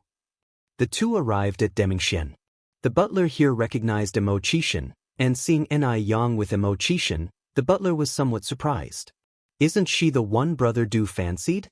And now she's with Imo Qixin?" When they arrived, Brother Du was sitting in the Buddha hall reciting scriptures and striking a wooden fish. and I Yang mused to herself that this man really lives like a monk. Brother Du, Emo Chishan walked inside. Hearing the voice of an old friend, Brother Du immediately stood up. Peiji. Peiji? And I Yang frowned slightly, unaware that Emo Chishan had this name. Emo Chishan went over and hugged Brother Du. It was then that Brother Du saw Enai Yang following behind into the room, his gaze shifting. Brother Du, you still look the same. Brother Du twirled his Buddha beads. You haven't changed either. Emo Chishan then said, Oh, Brother Du, let me introduce you. This is my girlfriend, Enai Yang. I hear you two know each other. Girlfriend? Brother Du's expression remained unchanged. I didn't expect Enai Yang to be your girlfriend. He had wondered before what kind of boyfriend a woman like Enai Yang would choose. But he never thought her boyfriend would turn out to be his close friend. He even thought, given Emo Chishan's nature, he might never marry. Suddenly, he had a girlfriend. With that said, Brother Du teased, You're quite the lucky man. Emo Chishan smiled. Yang, come over and greet him. Brother Du, Enai Yang approached. Since Emo Chishan called Brother Du that way, it was obviously not proper for her to call him Du Chingfeng or Mr. Du anymore. Little did she expect that her impromptu rescue last time had saved someone from her own circle. The Buddha Hall is not a suitable place for conversation. Let's move over there. Brother Du gestured invitingly. All right, Emo Chishan, holding Enai Yang's hand, followed Brother Du's lead. The three made their way to the tea room, where Brother Du poured tea for them. The tea room was elegantly decorated, filled with antiques and furniture all crafted from precious agarwood. The air was perfumed with not just the scent of sandalwood but also with a subtle fragrance of agarwood. It was a style Enai Yang liked. The first day I came to Beijing, I faced danger. Fortunately, I encountered Enai Yang. If it weren't for her, I would have been dismembered by now. This cup of tea, I toast to you, Enai Yang. Brother Du raised his teacup. Brother Du, you're too polite, we're all family here, Emo Chishan said. Brother Du continued, Peiji, when did you get back? I just came back yesterday, Emo Chishan replied. Brother Du set his cup down. I see you two seem ready for good news, planning to get married soon.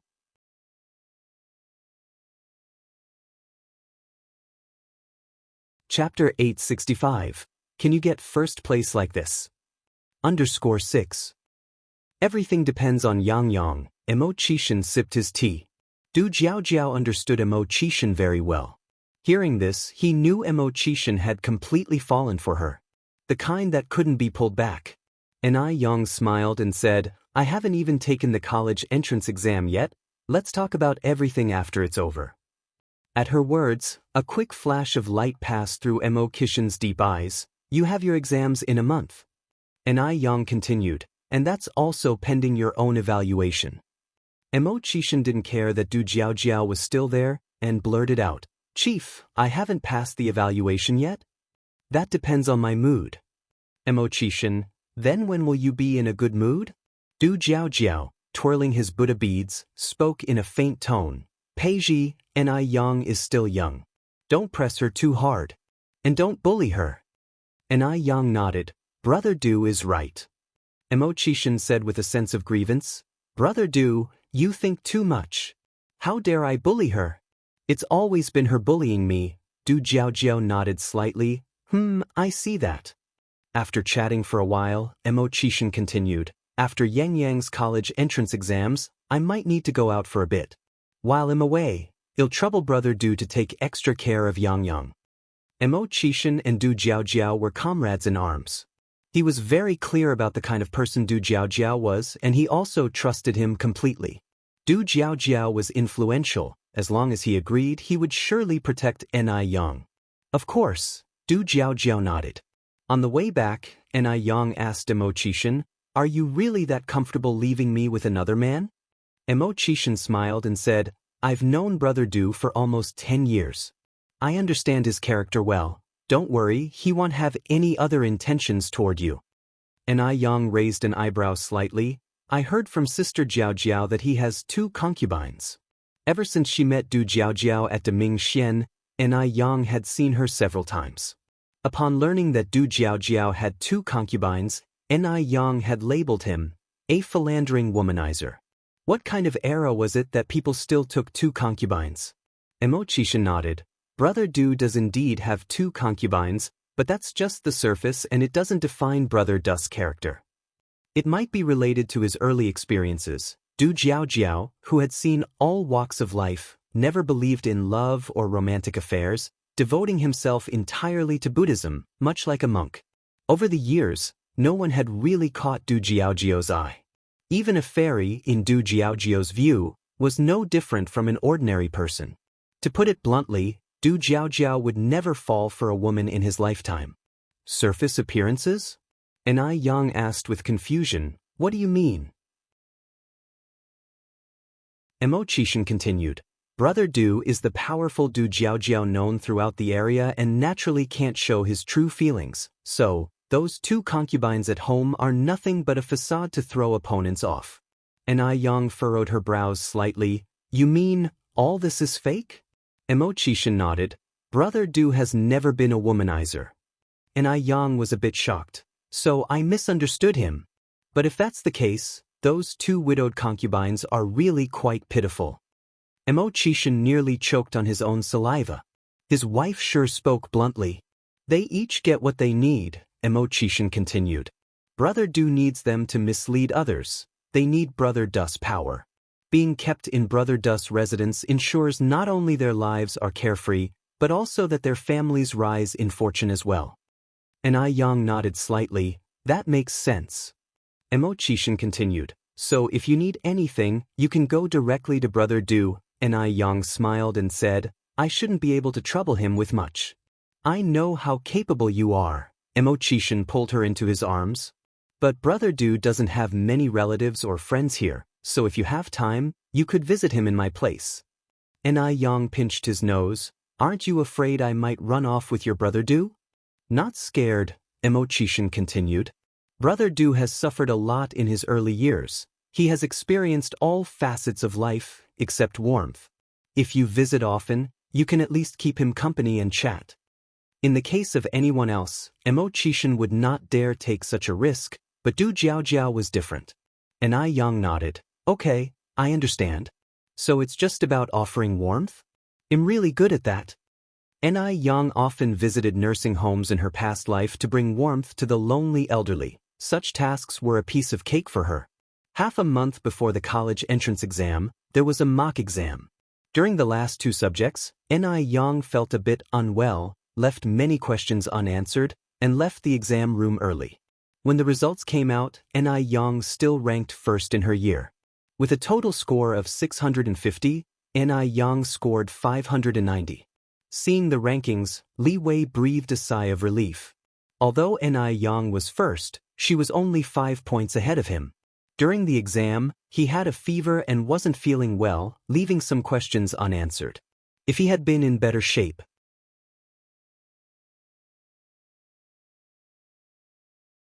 Chapter 866.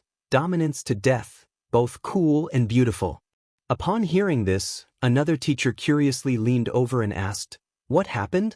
How come Xianxia only scored in the teens for physics and history? Normally, Xianxia had never scored so low. By her side, Xianxia's homeroom teacher, Teacher Su, said she wasn't feeling well and handed in her paper early. No wonder, said the teacher who had spoken. Old Su, it looks like this year's top student in our city will definitely be Xianxia from your class. Teacher Su adjusted her glasses and replied modestly, There's always someone better than the best. It's too early to be certain.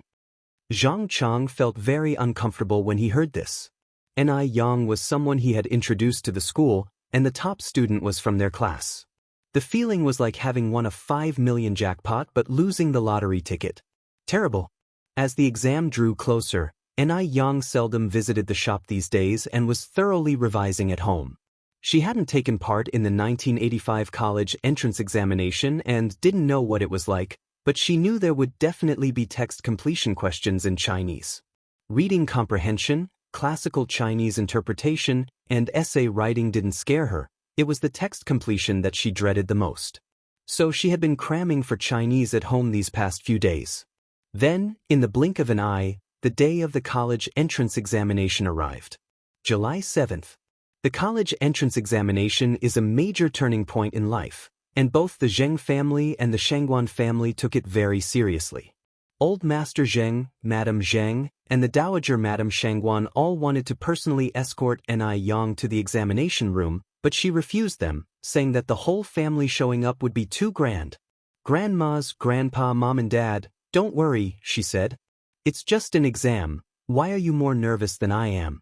Having Big Brother Mo with me is enough. Then why hasn't Xiaomo arrived yet? Madame Shangguan asked anxiously. He should be here soon, Ni Yang replied. I arranged to meet him at the intersection up ahead. He'll go on ahead.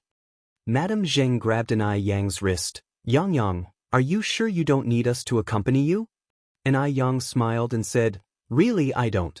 I have Big Brother Mo with me, and it's not like I'm alone. Seeing Ni Yang so composed and not at all nervous, Madame Zheng also breathed a sigh of relief. Then we will make something delicious at home and wait for you tonight. Ni Yang nodded. Just like it had been arranged, as soon as Ni Yang stepped out of the front door, Mo Qishan arrived in his car. Ni Yang opened the car door and got in. Why are you driving today? Where's Wu Daming? Ni Yang asked, puzzled. Mo Qishan replied, because it's the college entrance examination. Wu Daming's sister is also taking it this year, so he went back to accompany her. Ni Yang nodded. You wouldn't expect Daming to be such a good brother. At this time, the countryside still held a strong preference for sons over daughters. It was very difficult for a family to let a girl take the college entrance examination, unlike in later generations where men and women were treated as equals and female university students were everywhere. Before long, they had reached the examination room. The examination room was at a certain middle school in Beijing. There were many parents there to send off their children, most of whom had come by bicycle. There were very few who, like Mo Qishan, had arrived by car. For a moment, this garnered many lingering glances. Fortunately, the atmosphere in Beijing was gradually becoming more open, and it wasn't rare to see couples secretly holding hands on the street. Rewind a few decades, and a young couple like Ni Yang and Mo Qishan would have been subjected to public criticism. Mo Qishan carefully checked the pencil case, making sure that all the stationery and her admission ticket were in place. Then he said, Yang, don't be nervous. I will be right here waiting for you when you come out. I'm not nervous. You, on the other hand, are sweating, Big Brother Mo, and you're not even the one taking the exam. Ni Yang stood on her tiptoes and used her sleeve to wipe away the beads of sweat on Mo Qishan's forehead. Being so close, she could smell a fresh mint fragrance mixed with a subtle scent of tobacco. Heading in, Ni Yang continued. Wait a moment, Mo Qishan said, catching Ni Yang's wrist. Ni Yang looked back slightly. What is it? Mo Qishan held her hand with one hand and took off the watch from his own left wrist with the other, placing it on her wrist. Wear this and you can check the time during the exam. The men's watch was large, making her fair wrist look even more delicate and exquisite. I'm off then, Ni Yang said, shaking the wristwatch. Good luck. Don't worry, Ni Yang nodded, smilingly replied. I will, Big Brother Mo. See you later. Mo Qishan waved at her and watched as her figure disappeared at the school gate.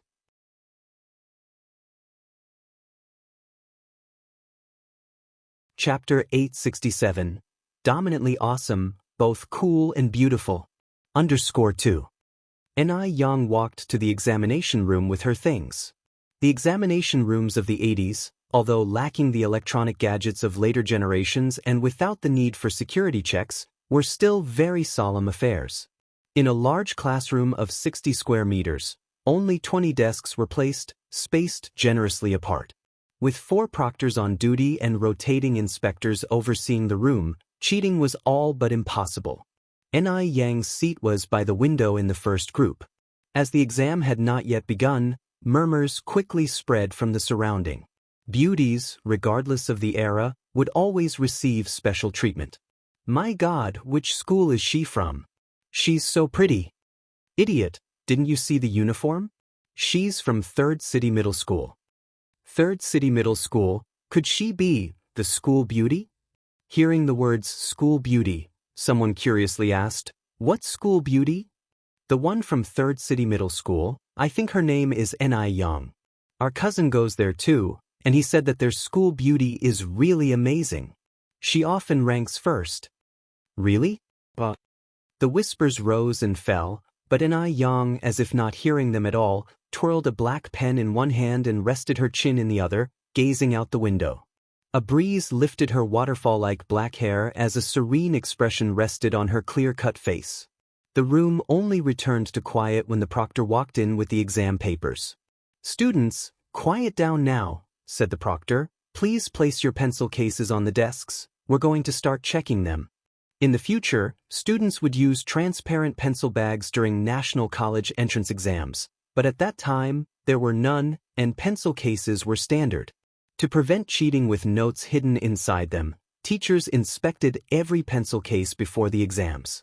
Everyone set their pencil cases on the desks, and the proctors divided into 4 groups, meticulously checking, careful not to overlook anything. 10 minutes later, the distribution of exam papers began. The first exam was Chinese, from 9 to 11:30. The examination room was incredibly quiet, save for the sound of rustling writing. Chinese was not stressful for Xianxia. Even the text completion section posed no challenge, as the time spent studying Chinese texts had not been in vain. The essay portion was more interesting. It was to write an essay based on the philosophy contained within an ancient poem, with a self-determined stance and self-created title. The poem was Pear Blossoms by the Eastern Fence, by the Northern Song Dynasty poet, Su Shi. The most classic lines from the poem were, "Melancholic is the snow on the eastern fence, how much of life can be discerned and understood." Xianxia's brows quirked up slightly, and, as if struck by inspiration, she settled on the title of her essay, Youth Fleeting. In the 2.5-hour exam, Xianxia finished all the questions in an hour and a half. However, leaving early was not permitted, so after thoroughly reviewing her answers twice, Xianxia spent the time doodling on scratch paper. She had wanted to sleep, but this was the National College Entrance Examination room, after all, and openly sleeping might affect the other students. A proctor passed by Xianxia and noticed her drawing. Firstly impressed, then shook their head in resignation. Although her drawing looked decent, this was an exam after all, and these exams determined one's future path in life. How could she be so carefree? That was irresponsible to her own life. An hour quickly passed, and outside it was the peak of the sun's strength. The scorching heat was uncomfortable.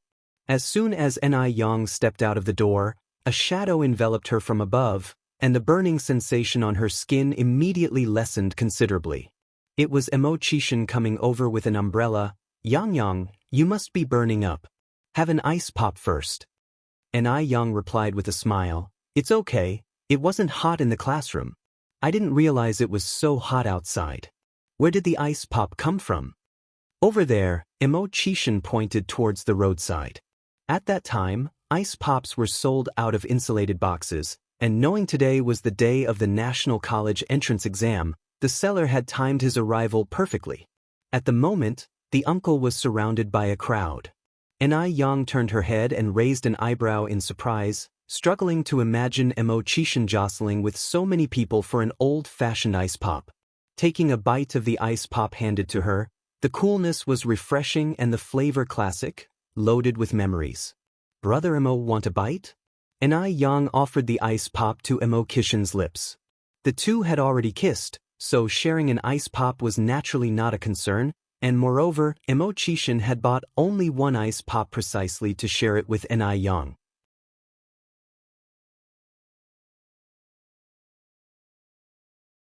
Chapter 868, Dominantly Awesome, Both Cool and Beautiful. _3. They shared the popsicle, taking turns, and quickly finished it. Since they had math and English exams in the afternoon, the two did not go home but found a restaurant to eat. After lunch, Xianxia found a guest house for them. Xianxia rested for over an hour at noon and then returned to the examination room. As Xianxia studied science, the afternoon math exam was half an hour longer than the Chinese exam.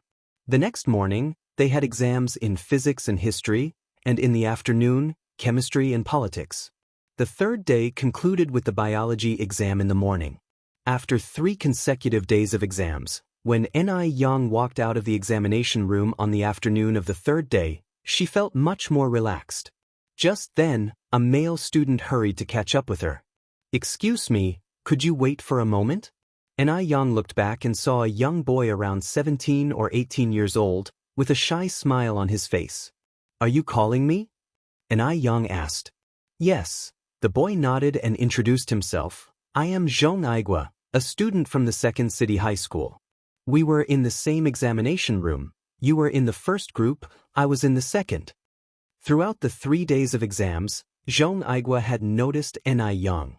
Whenever he encountered a tough question, all he needed to do was look up to see her profile.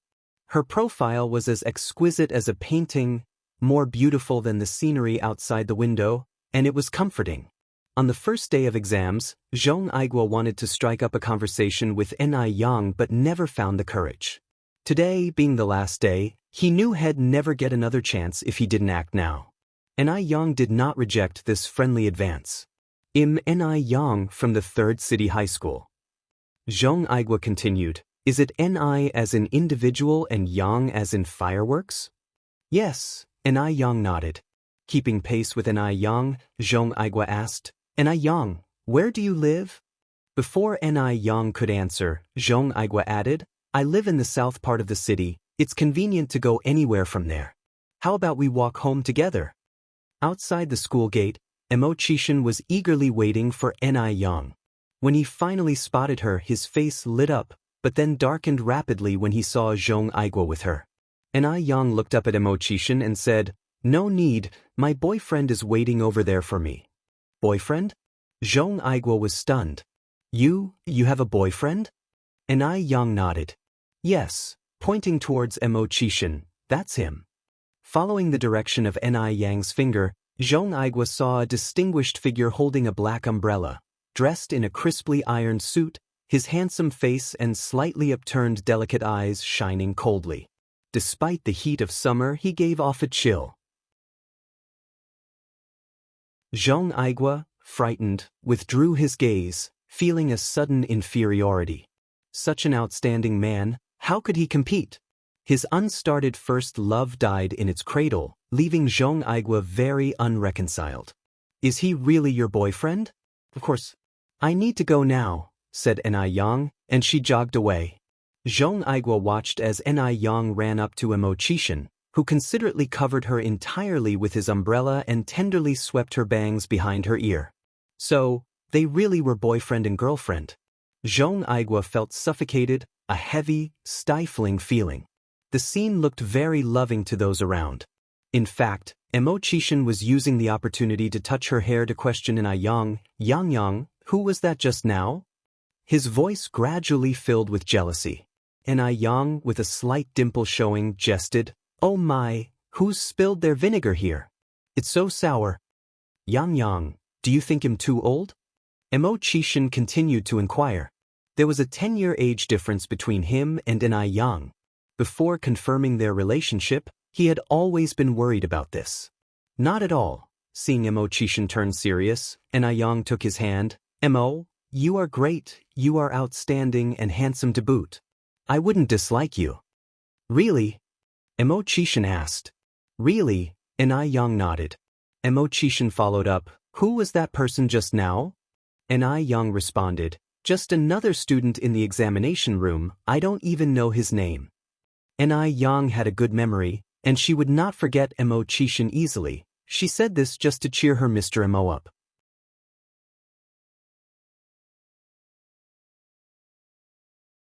Chapter 869.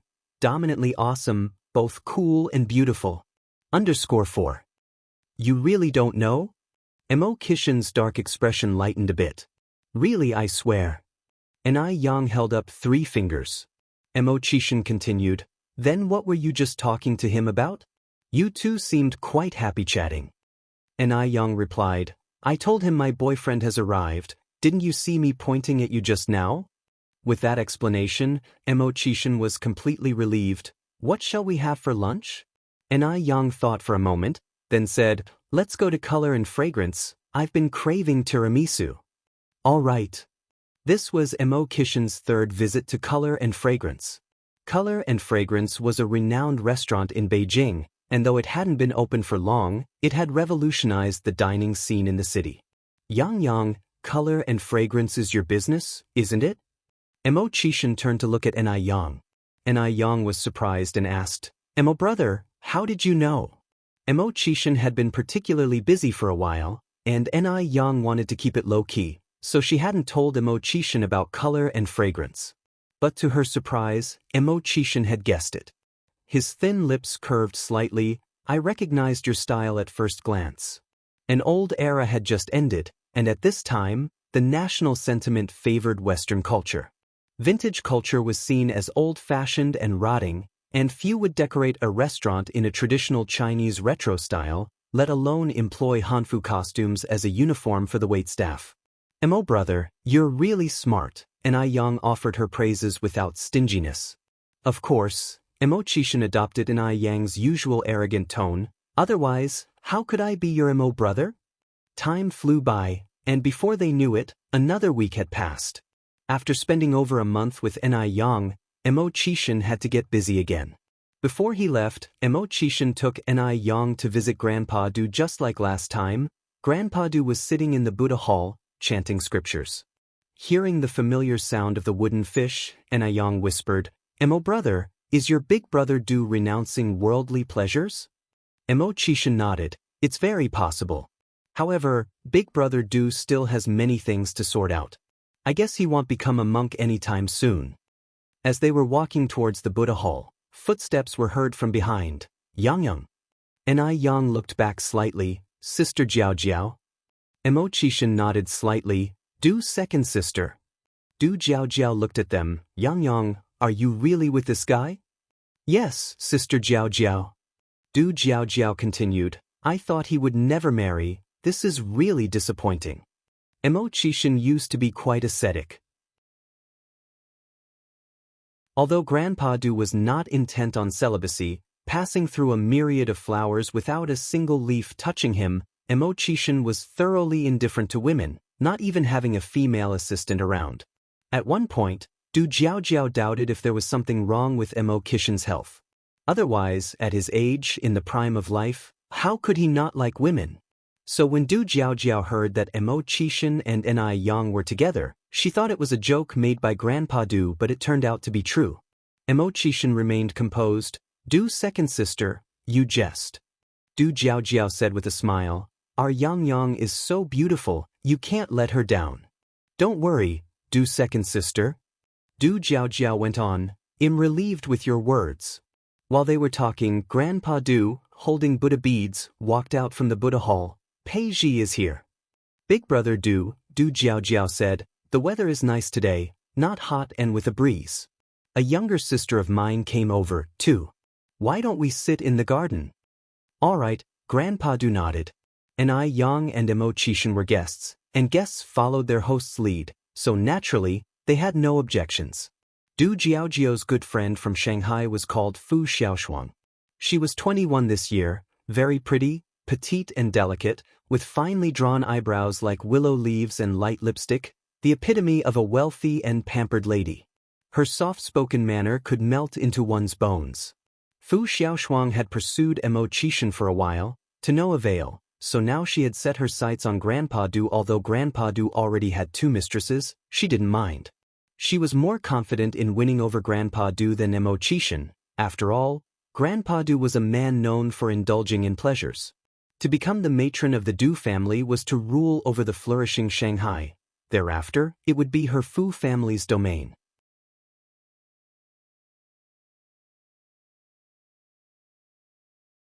Chapter 870. Dominant and Dead, Both Cool and Beautiful. _5. Seeing Mo Kishin walking over hand in hand with Yang, Fu Xiaoshuang was quite surprised. Wasn't Mo Kishin known for not liking women? She had pursued Mo Kishin for over a year, but not once did he even glance her way. Unexpectedly, in the blink of an eye, Mo Kishin was with someone else. Fu Xiaoshuang was somewhat unable to accept it for a moment. In terms of timing, she was the one who knew Mo Qishan first. Logically, it should be her who ended up together with Mo Qishan. Although Du Jiaojiao's father was also a good catch, he already had 2 mistresses. What man in today's society still has multiple wives and concubines? In Fu Xiaoshuang's heart, she favored Mo Qishan slightly more, having given up on him previously because she thought he didn't like women. Had she known Mo Qishan liked women, she wouldn't have given up on him. Ni Yang was the only one unaware of Fu Xiaoshuang, so Du Jiaojiao took the initiative to introduce them. Xiaoshuang, this is my good friend Ni Yang. Yang, this is my little sister Fu Xiaoshuang. She's 2 years older than you can just call her Sister Fu. Sister Fu. Yang. Fu Xiaoshuang, who easily warmed up to people, immediately followed Du Jiaojiao and called out. The group sat down at a stone table in the garden, sipping tea and chatting leisurely. Fu Xiaoshuang seemed quite interested in Ni Yang, constantly engaging her in conversation. Ni Yang faintly felt that something was off about Fu Xiaoshuang but still greeted her with a smile. Du Jiaojiao's father looked up at Fu Xiaoshuang, a tinge of darkness flashing in his eyes, rotating the Buddha beads in his hand. Refill Miss Fu's cup, please. Of course. The servant by their side immediately poured tea for Fu Xiaoshuang. Fu Xiaoshuang wished she could dig up Ni Yang's ancestors. She had no interest in drinking tea at that moment. Du Jiaojiao pressed down on Fu Xiaoshuang's hand. Xiaoshuang, drink your tea first. She hadn't expected Fu Xiaoshuang to still be hung up on Mo Qishan. Had she known it would be like this, she wouldn't have suggested going to the back garden to drink tea. Du Jiaojiao deeply regretted it. On the way back, Mo Qishan took the initiative to explain to Ni Yang that Fu Xiaoshuang once pursued me.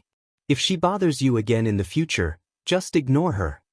Oh, I was wondering why Fu Xiaoshuang was acting so strangely. Ni Yang had a sudden realization, so she's interested in you. Mo Qishan looked at Ni Yang in surprise. Yang, aren't you the least bit angry? He had thought Ni Yang would be very angry after hearing this. But instead, Ni Yang showed no reaction at all. Didn't Ni Yang's lack of anger mean she didn't care about him at all? Was she about to ask for a breakup next? Mo Qishan imagined 100 different possibilities, knitting his brows into a chuan shape. Ni Yang raised an eyebrow slightly, her lips curved with a gentle dimple. Someone liking you shows you're charming, and it also proves I have good taste. Why should I be angry? Besides, it's Fu Xiaoshuang's freedom to like who she wants. We don't live by the sea, so how can we be so controlling? Mo Qishan blanked for a moment. What does that have to do with your good taste? You dunce. Ni Yang laughed. It obviously means I have good taste in picking boyfriends. Really? Mo Qishan suddenly became excited. That meant there was still a whole group of people out there wanting to chase after him. Ni Yang continued, but you mustn't give them any undue hints and must keep your distance from them. You must always remember that you have a girlfriend. If I see you two timing, we break up on the spot. Ni Yang was by no means joking. Although she liked Mo Qishan, if he ever betrayed her, she would break up immediately, cutting through the mess without a second's hesitation. Hearing the last 2 words, Mo Qishan's heart skipped a beat, and he quickly said, Wife, don't worry, I promise I want 2 time. Those gaudy women out there, I promise I won't take a second look. If I take a second look, may lightning strike me. Seeing Mo Qishan taking it so seriously, Ni Yang laughed. Brother Mo, I know you're not that kind of person, I'm just laying it out in advance, just in case. Mo Qishan looked back at her earnestly. There won't be a just in case. The next day, Mo Qishan boarded a plane to F country. It was Ni Yang who took him to the airport. Also accompanying them was Du Jiaojiao's father. Brother Du, please take care of Yang for me. Du Jiaojiao's father nodded, rest assured. Yang, I'm leaving. Mo Qishan went over to hug Ni Yang, and lastly, planted a kiss on her face.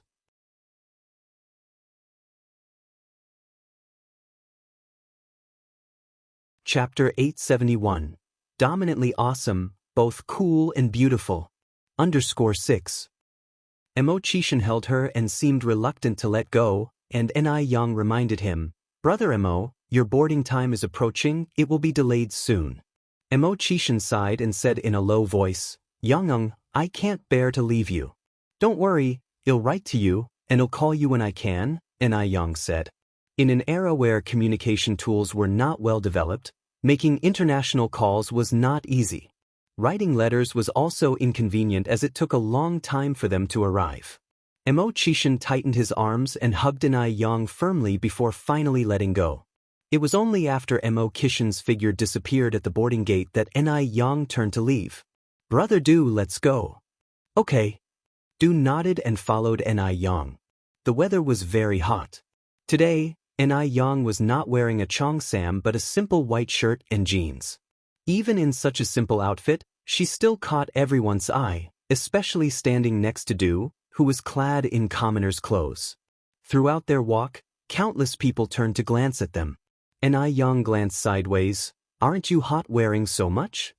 In the 6th and 7th months of the lunar calendar, the scorching sun was high in the sky, and it was the hottest time. She felt hot even in a thin shirt, but Du seemed unaware of the heat. He still wore his commoner's clothes and cloth shoes, and oddly enough, there wasn't a single bead of sweat on his forehead. Not hot. Du twirled his Buddha beads. I was born with a cold constitution, immune to heat and cold. Really? Yang expressed her doubt. Do you want to check it? Du reached out his hand that was holding the Buddha beads. Yang paused. How could I verify that? Du raised an eyebrow. Aren't you a doctor? Yang had previously taken Du's pulse, but she hadn't noticed this peculiarity then. Could there really be such a thing as a natural cold constitution? While walking, Yang reached out to touch Du's wrist and listened intently to his pulse. Your pulse seems to be different from that of a normal person. Du withdrew his hand. That's the cold body constitution. Yang continued. Someone with your type of body would be more suited for medical research. What do you mean? Du asked. Yang explained. Simply put, it means that after you pass away, donating your body to medical researchers for dissection could lead to new breakthroughs in China's medical history. Yang hadn't planned on having much interaction with Du, but she had promised Mo Chishan to bring some warmth to this lonely old man. Life as a lonely elder was not easy. Du twitched his eyebrows. You're cursing me to die. Life and death are the common states of human existence, Yang continued. I'm certainly not cursing you. Du, twirling his Buddha beads, agreed. You're right. While they were speaking, they reached the outside of the airport. The car was parked outside. Brother Du, Miss and I, the driver said as he promptly opened the door for them. That morning, it had been Du who picked up Mo Chishan. Du was a very considerate man and worried Yang might be uncomfortable. He took the front passenger seat. Yang sat in the back seat. Having talked with Mo Chishan all the night before and not sleeping well, Yang was seated alone in the spacious back seat. She fell asleep within 3 minutes of getting in the car. A clear, picture-like face could be seen from the rearview mirror. Keep the speed down, Du instructed the driver in a low voice. Sure, the driver responded, immediately slowing down. The car drove slowly down the street when suddenly, hiss. The car, mid-drive, came to a stop. The sudden jolt woke Yang. Have we arrived? The driver, careful not to upset Du, replied. Not yet, it seems the car has broken down. So go check. With that, the driver opened the door and stepped out of the car. Yang followed suit. The driver lifted the hood and inspected it, fiddling around for quite a while without success. It seemed Du was growing impatient as he also opened the door and got out. What's the matter? The driver said, the problem seems serious. Brother Du, might have to walk back. The airport was located in a remote suburb, no village in front nor a store in back, and they had no communication tools with them. It looked like they truly had to walk back. It's 30 kilometers from here to Demingxian, Du stated flatly. 30 kilometers? That probably meant walking all day. The driver fell silent. He feared he might lose his job. Just then, Yang walked over to the front of the car and looked down, then said, Hand me the screwdriver. Miss and I, you know how to fix cars? The driver was surprised but immediately handed Yang the screwdriver.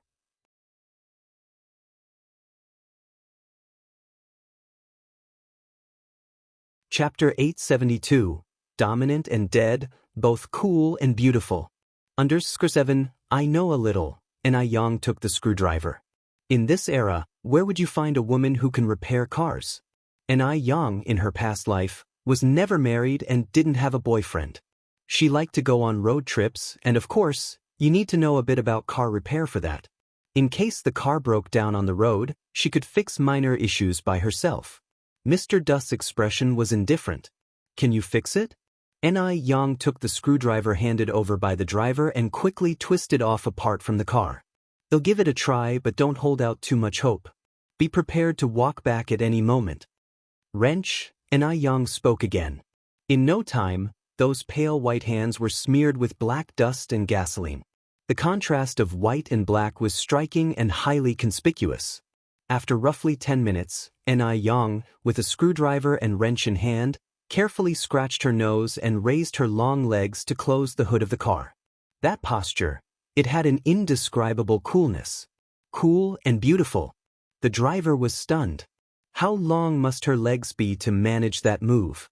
The driver couldn't help but look down at his own legs. Yang put the wrench and screwdriver back into the toolbox and said to the driver, "Go ahead and give it another try." The driver nodded, pulled open the driver's door, inserted the key, and started the engine. "It's working. Miss you're really amazing." The driver was very excited to see the car start successfully. Yang, uncharacteristically humble, said, "I just got lucky and stumbled upon the solution." Getting into the car, Mr. Du said without looking back, "Yang, do you know how to drive?" "Yeah," Yang nodded. Recalling a certain image, Mr. Du continued, "Then your driving must be pretty good, right?" "It's decent," Yang kept it modest. "You're too modest," Mr. Du said.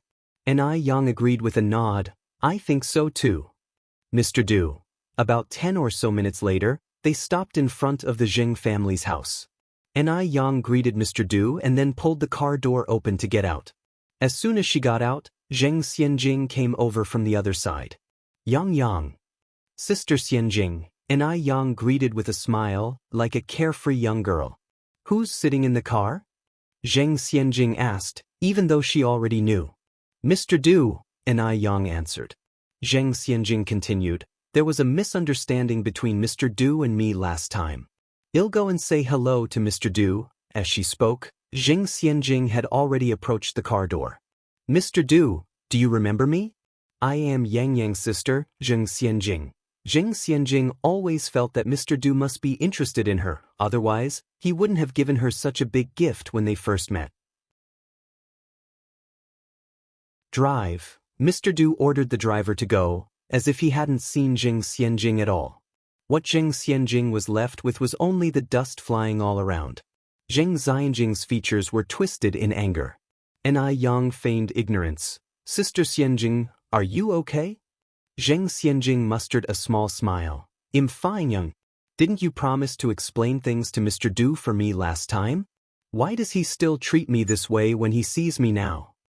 Yang took Zheng Xianjing's hand. "I did explain for you. Don't lose heart, Sister Xianjing.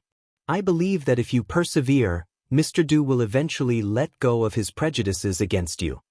Zheng Xianjing narrowed her eyes, sensing that Yang might be toying with her. An illusion? It must be an illusion. Today was Saturday, and after dinner, Yang followed Zihua and Shangguan Dehui, along with little Yun, to the Shangguan family. Zheng Suyu had been feeling quite well these past few days, so she sat at the dinner table with everyone during the meal. Suddenly, Zheng Suyu started foaming at the mouth, fell to the ground, and began convulsing in a somewhat terrifying manner.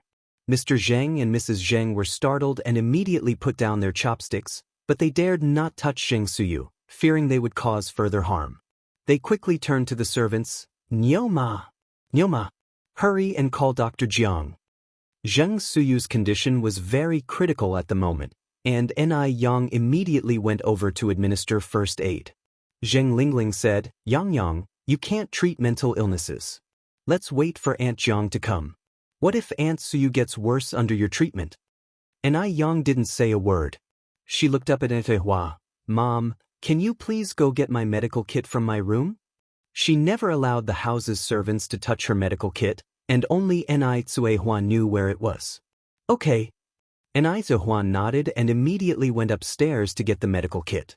Zheng Lingling was beside herself with worry. Young, don't mess around. This is not the time to show off. Mum, Dad, you guys need to persuade Yang. Zheng Lingling was still somewhat concerned about Ni Yang, especially after learning of Ni Yang's medical skills. If only they hadn't let Zheng Suyu, this ticking time bomb, stay. She regretted it. Zheng Lingling clenched her fists. Mrs. Zheng said, Lingling, don't worry. Although Yang is young, she knows what she's doing. After speaking, Mrs. Zheng continued, Yang, how is your grandma doing? She was fine just now. How could this happen to her? This was the first time Zheng Suyu had ever had such a problem. Ni Yang's face looked grim. The situation isn't very optimistic. It seems it's time to try the 13 ghost points. But there were still many things about the 13 ghost points technique that Ni Yang hadn't fully figured out yet, and she wasn't 100% sure she could cure the condition. Hearing her words, Mrs. Zheng's face turned pale. Then, what do we do?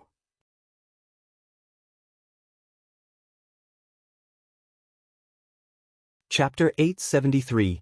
Zheng Suyu woke up. Ni Yang's eyes lifted slightly. Grandma, don't worry, I will do my utmost effort to cure Great-Aunt. Okay. Great-Grandma Zheng nodded, her eyes unable to hide her concern.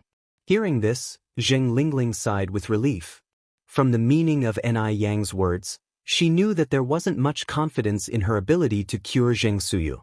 Shortly after, Ni Zuehua brought Ni Yang's medical box down from upstairs. Ni Yang took out sterilized medical cotton from the box and wiped the froth from Zheng Suyu's mouth. She wiped meticulously, her expression not showing the slightest disdain, as if she were not afraid of getting dirty. After a series of emergency measures had been taken, Ni Yang instructed 2 servants to carry Zheng Suyu upstairs. Old Master Zheng, Great-Grandma Zheng, and the others also followed upstairs. The room was fitted with an air conditioning unit, and the cool breeze was blowing gently, not feeling stuffy at all, but Zheng Suyu's forehead was still beaded with layers of fine sweat. Ni Yang pressed her hand on Zheng Suyu's pulse and frowned slightly. Now, Zheng Suyu's problem was not only psychological, but her health was also in great jeopardy. In this situation, treatment needed to be administered as quickly as possible. Ni Yang wrote a prescription and handed it to Ni Zuehua. Mom, please go purchase the medicine listed here. Okay. Ni Zuehua nodded. I'll drive you there, Shengguan Dehui said, following Ni Kuihua's steps. Not long after Ni Zuehua left, the sound of hurried footsteps and Dr. Jiang's voice came from the doorway. Qing, what happened to Suyu? As soon as Dr. Jiang entered, she firmly grasped Great-Grandma Zheng's hands, her wrinkled face full of worry. This made Ni Yang inexplicably think of Snow White's stepmother. She didn't know if it was an illusion, but Ni Yang felt there was something very wrong with Dr. Jiang. Great-Grandma Zheng truly regarded Dr. Jiang as a dear sister. Her eyes instantly reddened. Suyu's condition is very bad. I'll go check on her, Dr. Jiang comforted. Don't worry, Suyu will certainly be all right. Okay. Great-Grandma Zheng nodded. Carrying a medical box, Dr. Jiang approached the bedside. Has Yang already examined your great-aunt? Ni Yang nodded. Zheng Lingling quickly said, Aunt Jiang, Yang practices traditional Chinese medicine and doesn't have much research in mental diseases. Please examine Aunt Suyu quickly, don't delay her treatment. Dr. Jiang smiled and said, Lingling, don't worry. I find this child Yang to be very steady. Medical skills are passed down from generation to generation, and the essence remains the same. Whether it's Western medicine or traditional Chinese medicine, each has its own quintessence. Somehow, hearing Dr. Jiang say this, Zheng Lingling's originally nervous heart immediately calmed down. Since Dr. Jiang was going to examine Zheng Suyu, Ni Yang did not stop her but stood up to give Dr. Jiang her place. Dr. Jiang took out a stethoscope, sphygmomanometer, and thermometer and pressed them against Zheng Suyu's body. Her technique was very professional. Clearly, she was a very experienced old doctor. Zheng Lingling then asked, Aunt Jiang, how is Aunt Suyu? Dr. Jiang put down the stethoscope and spoke kindly. It's all right. Thanks to Yang Yang's timely emergency measures, Suyu is now out of danger. That's good. Zheng Lingling said, Aunt Jiang, we're entrusting Aunt Suyu's care to you. Dr. Jiang continued, I have to say, I'm embarrassed. Although I've been practicing medicine for many years and have spent my life as a doctor, my medical skills do not even compare to half of Yang Yang's. Yang Yang, you should continue treating your great-aunt. Grandma Jiang, you flatter me too much, and Yang said humbly, I am just starting out, barely understanding the basics. How can I compare to you? You've been practicing for so many years and have a wide range of knowledge. What kind of cases haven't you seen? Zheng Lingling was anxious for Dr. Jiang to treat her, but Dr. Jiang kept insisting that Yang should do it. Dr. Jiang appeared kind-hearted, but in truth, she had a hidden agenda. The more Yang observed, the more she felt something was off. Dr. Jiang smiled at great-grandma Zheng. Qing, your granddaughter is truly clever and articulate, just like you when you were young. We don't see such modest young people nowadays. Great-grandma Zheng also felt very gratified to hear someone praise Yang. Yang takes after her great-aunt. Suyu was also smart when she was young. It's a pity Suyu was temporarily short-sighted. In Western medicine, this is called depression. In the end, because her inner conflict remained unresolved, she ended up like this. In her youth, Zheng Suyu was a talented woman, but after experiencing betrayal and heartache, she never recovered.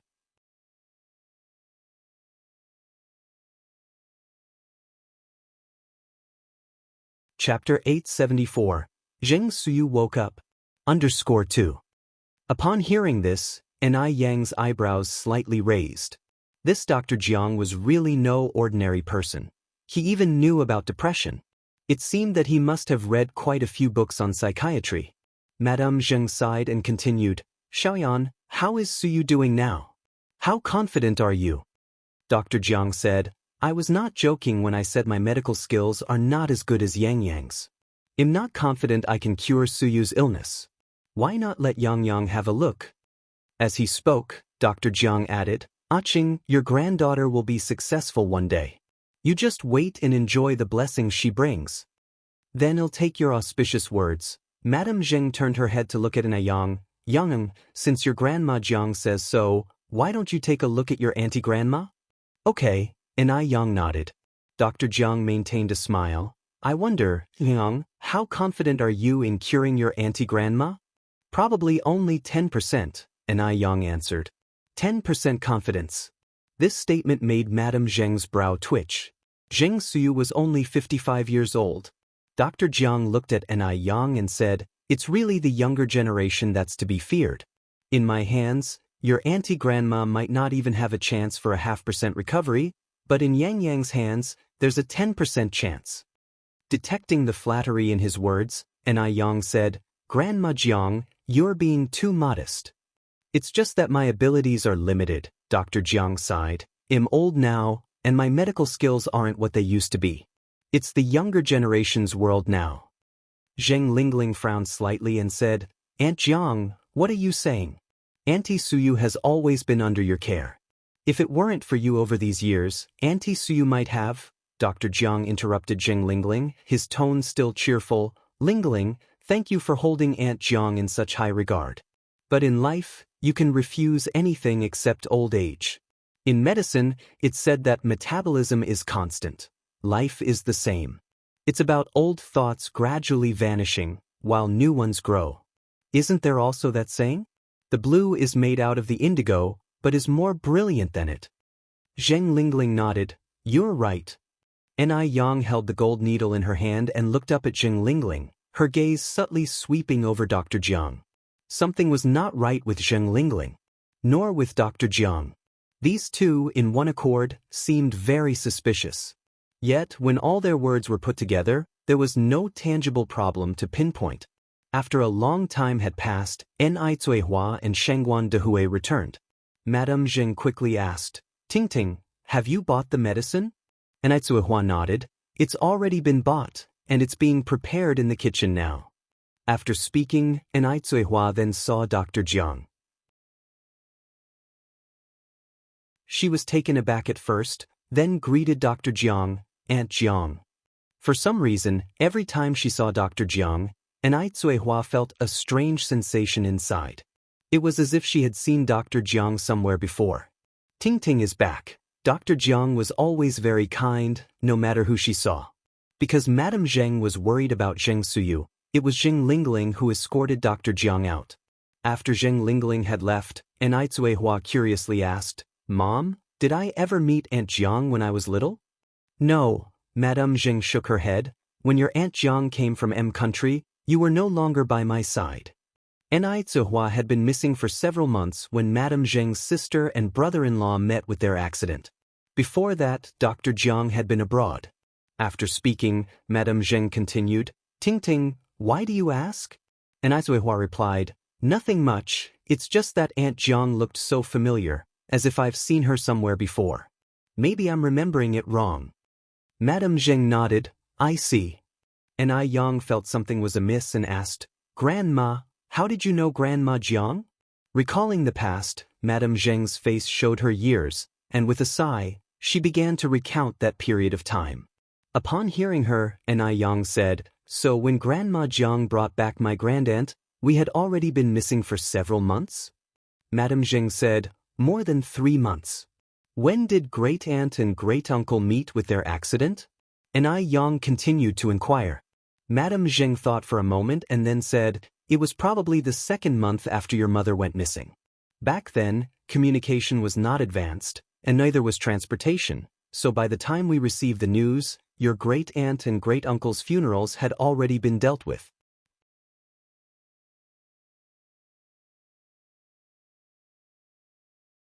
Chapter 875. Zheng Suyu regains consciousness. _3. Grandma Jiang had been living in M country before this? Ai Yang followed up with another question. "Yes." Mrs. Zheng nodded and continued, "Back in the day, your great-aunt and Grandma Jiang were as close as real sisters. Later, when your great-aunt passed away, Grandma Jiang, fearing that returning would renew her grief, never went back and stayed in Beijing. So, there was no chance for my mom to meet Grandma Jiang," Ai Yang said. Mrs. Zheng continued, "That's why I said perhaps your mom was mistaken." "Grandma, where did you and Grandpa work in the beginning?" Ai Yang asked. "In Yicheng," Mrs. Zheng replied. Mentioning that sorrowful place made her feel uncomfortable. Ai Yang frowned slightly, "But my mom grew up in Haicheng, Grandma. Haicheng is over 3,000 kilometers from Yicheng." Haicheng is over 3,000 kilometers from Yicheng. In times with developed transportation, it takes 2 days and nights by train, 9 hours by high-speed rail, and 4 hours by plane. In an era of extremely poor economic conditions and transportation options, how could a 3-year-old girl possibly cross 3,000 kilometers? There was a big problem with this. Mrs. Zheng's eyes reddened slightly. "Actually, when I first saw your mom at the state-run big hotel, I felt she was my daughter, especially little Yunyun. She looked exactly like your mom when she was young. But later, when I asked your mom where she was from, and she said she was from Haicheng, my heart felt half cold."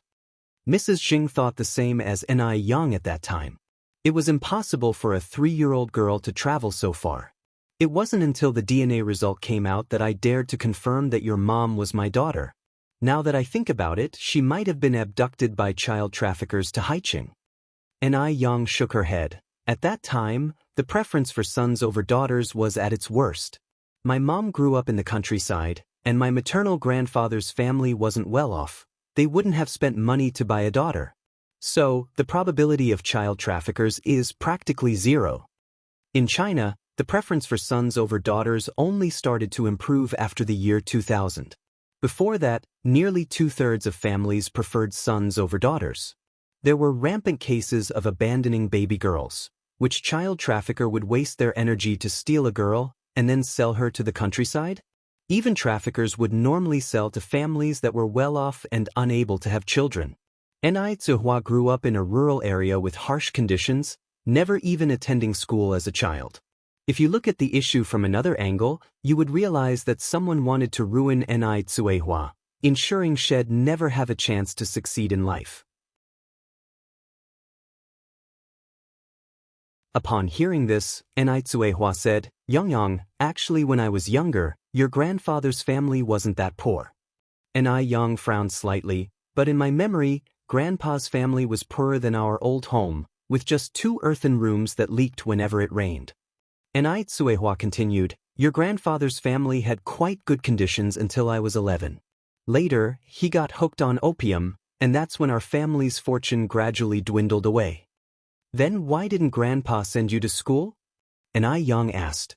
Enai chuckled bitterly, you know what our place was like, typical preference for sons over daughters. Little girls around my age, including Aunt Danny, none of them went to school. Yang furrowed her brows slightly and then said, Mom, when did you start to remember things? Enai continued, I was particularly slow as a child, I didn't start remembering things until I was 8 or 9 years old. That was a bit strange. Ordinary children start to form memories by the ages of 5 or 6. Children with a bit more talent start remembering things around the ages of 3 or 4. Enai was not slow. If she were, she wouldn't have been able to learn to read so quickly, nor would she have mastered English so swiftly. Meanwhile, Zheng Lingling escorted Dr. Jiang out the door.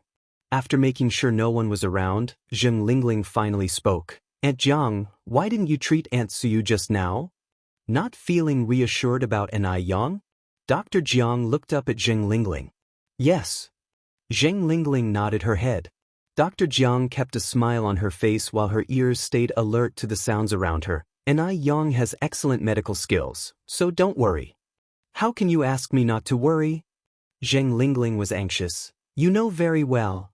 Dr. Jiang interrupted Zheng Lingling before she could finish. You child, how come you only grow older but not wiser? I think even Xianxia has more sense than you.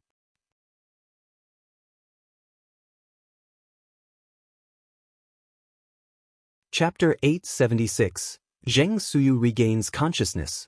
_4. Zheng Lingling remained silent. The doctor continued, it's a good thing Xianxia isn't like you. Xianxia is very smart, she just tends to be a bit impatient sometimes and needs to temper herself.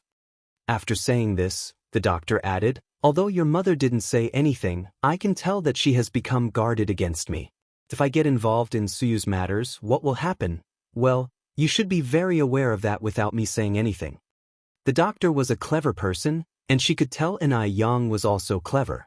That young lady, despite her tender age, was by no means naive. Hearing this, Zheng Suyu turned pale. Does my mother not trust even you now? The doctor looked at Zheng Lingling. Lingling, remember this, outsiders will always be outsiders. If it were you, would you believe your own daughter's words, or would you trust an outsider? But you're different. Zheng Lingling interjected. You and she have been close friends for over 30 years, closer even than relatives. How could she treat you like this? The doctor had weathered many storms with her for over 30 years. How could this old hag be so heartless? To even doubt the doctor. The doctor wasn't angry at all and said with a smile, people are all self-interested. Actually, there's nothing wrong with that. I just want to tell you that I can't intervene in this matter. But Enai said she is 10% sure. 10% sure means there's a glimmer of hope. If you don't step in, then we can only sit and wait for doom. What's the rush? The doctor's face remained benevolent. Lingling, have you ever heard this saying? Zheng Lingling was not in the mood to play guessing games with the doctor and asked bluntly, what saying? The doctor smiled. A tree dies when moved, but a person lives on. What do you mean by that? Zheng Lingling was a bit confused. The doctor looked back at the Zheng family villa and continued. Enai is currently in charge of Suyu's condition. During this time, try to visit the kitchen as little as possible, and if you must go, avoid doing so when medicine is being prepared. Also, if you're going to visit Suyu, it's best to do it with your sister, or accompany your mother. Never leave any backlash that people could talk about. Is it really necessary to make it so complicated? Zheng Lingling felt the doctor was making a mountain out of a molehill. Very necessary, the doctor insisted. The Zheng family of today is not the Zheng family of the past, especially do not underestimate Enai. That young lady might only be 19, but she can handle 10 of you easily. Finally, the doctor added, I never misjudge people. Yet Jing Lingling didn't feel Ni Yang was impressive at all. She's just been lucky to catch the eye of Mr. Tuesday. It's pretty shameless, really. On one hand, she's all lovey-dovey with that useless Imo-chishin, and on the other, she's flirting with Mr. Tuesday. I don't know what Mr. Tu sees in her. If it weren't for Ni Yang, Xianjing would now be Mr. Tu's lifesaver. That is Ni Yang's skill, the doctor said. In any case, do not underestimate Ni Yang. After thinking a bit more, the doctor continued, I remember there was a time when Xianjing and Imo-chishin were quite close. What about now? Zheng Lingling replied, don't worry, that's all in the past. Xianjing isn't stupid. How could she waste time on someone like that loser Imo-chishin? That's good, the doctor said, stopping in her tracks. I'll leave you here, go back quickly. Remember what I said, and don't get too involved in Suyu's affairs. Zheng Lingling was somewhat worried, but if I don't get involved, what if? The doctor said with a smile. Even if something happens, isn't that child still there? Lingling, well, always find a way to keep her quiet. Right. Zheng Lingling's eyes lit up, and she instantly felt relieved. Take care on your way. The doctor headed towards the intersection, where a young man on a bicycle came to pick her up. Auntie. Jigang is here, the doctor said with a smile. This person was Jiang Jigang, the doctor's nephew, 22 years old. Jiang Jigang was usually lazy and gluttonous, addicted to gambling, and was so desperate for money at times that he would even hit his own parents. But he dared not offend the doctor lightly, because the doctor was not only wealthy but also backed by the Zheng family. Jiang Jigang then said, My dad sent me to pick you up for dinner at our place. All right, the doctor settled herself on the back seat of the bicycle.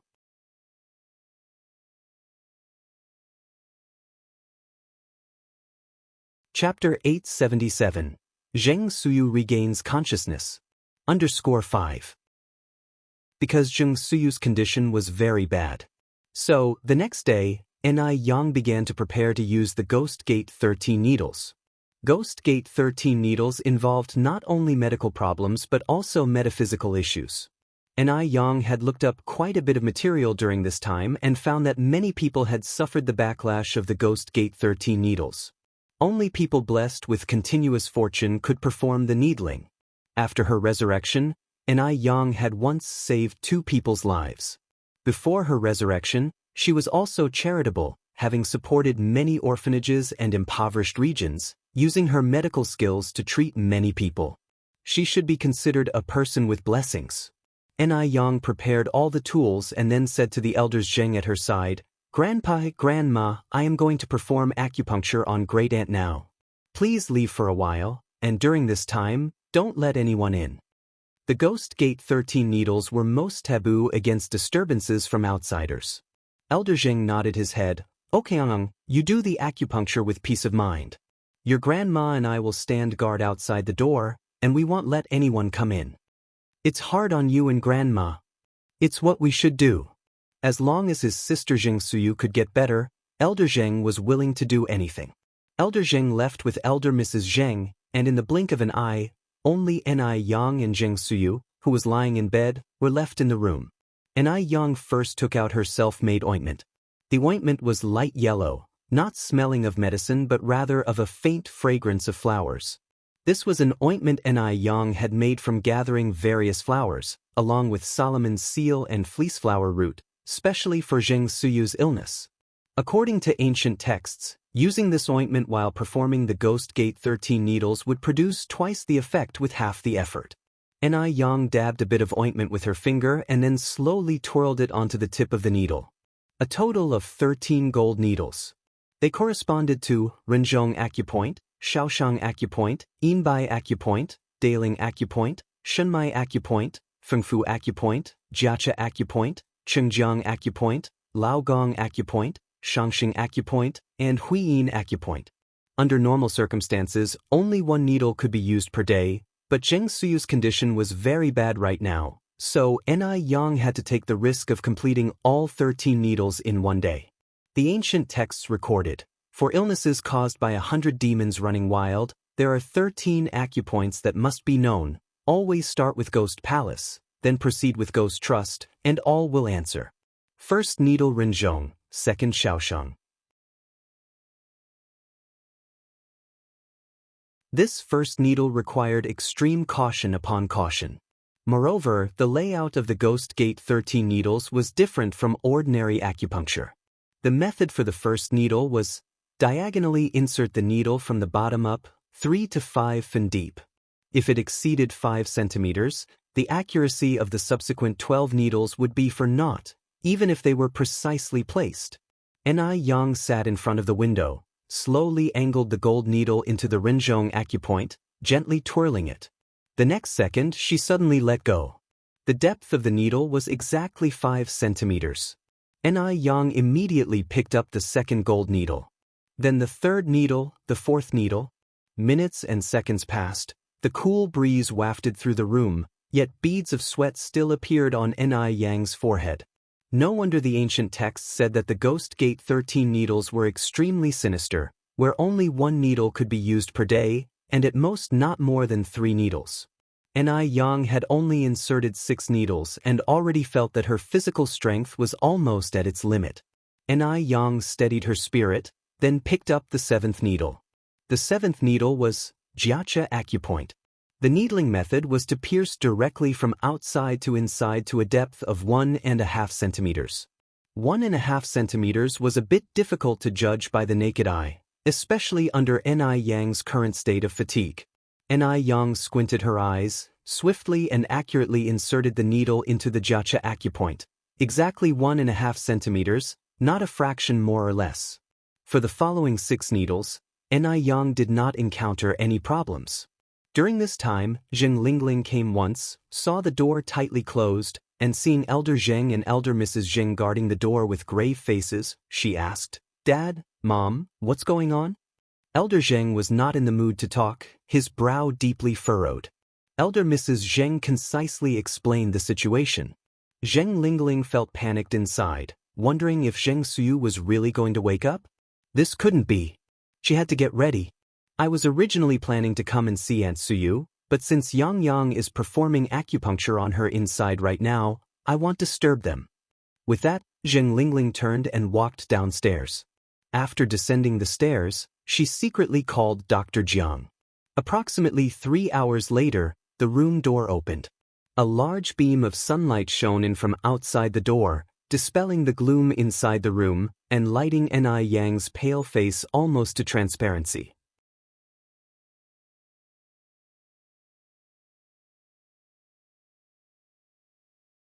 Chapter 878, Zheng Suyu is awake. _6. The 13 ghostly needles had drained her of too much energy. She was too tired now. Seeing Yang like this, the elderly Mrs. Zheng was startled. "Yang, are you all right?" The elderly Mr. Zheng was also deeply frightened and quickly instructed the servants, "Hurry and call the doctor." "No need," Yang rubbed her temples. "Don't call the doctor, I'm fine. Grandpa, Grandma, you should go in and check on Aunt Suyu." After all, as someone who had been reborn, Yang didn't take this slight fatigue to heart. "Has your aunt awakened?" Mr. Zheng asked. Yang nodded, yes. Mr. and Mrs. Zheng, brimming with excitement, hurried into the house. Just then, Zheng Lingling came upstairs from below and upon hearing this, excitedly said, "Has Aunt Suyu awakened? Oh Yang, you are really amazing." Zheng Lingling followed Mr. and Mrs. Zheng into the house. Inside, Zheng Suyu had indeed woken up. She was sitting up in bed, her gaze no longer as empty and lifeless as before but filled with a touch of sadness and sorrow. Mrs. Zheng's eyes instantly turned red. Suyu, you're better now, aren't you? You're back, aren't you?" Zheng Suyu looked at the elderly Mrs. Zheng in front of her, first stunned, then perplexed. "Old lady, who are you?" Mrs. Zheng's eyes widened, unbelievingly staring at Zheng Suyu. "Suyu, don't you remember who I am?" Zheng Suyu shook her head. "And me? Suyu, do you remember who I am?" Mr. Zheng leaned in close to Zheng Suyu.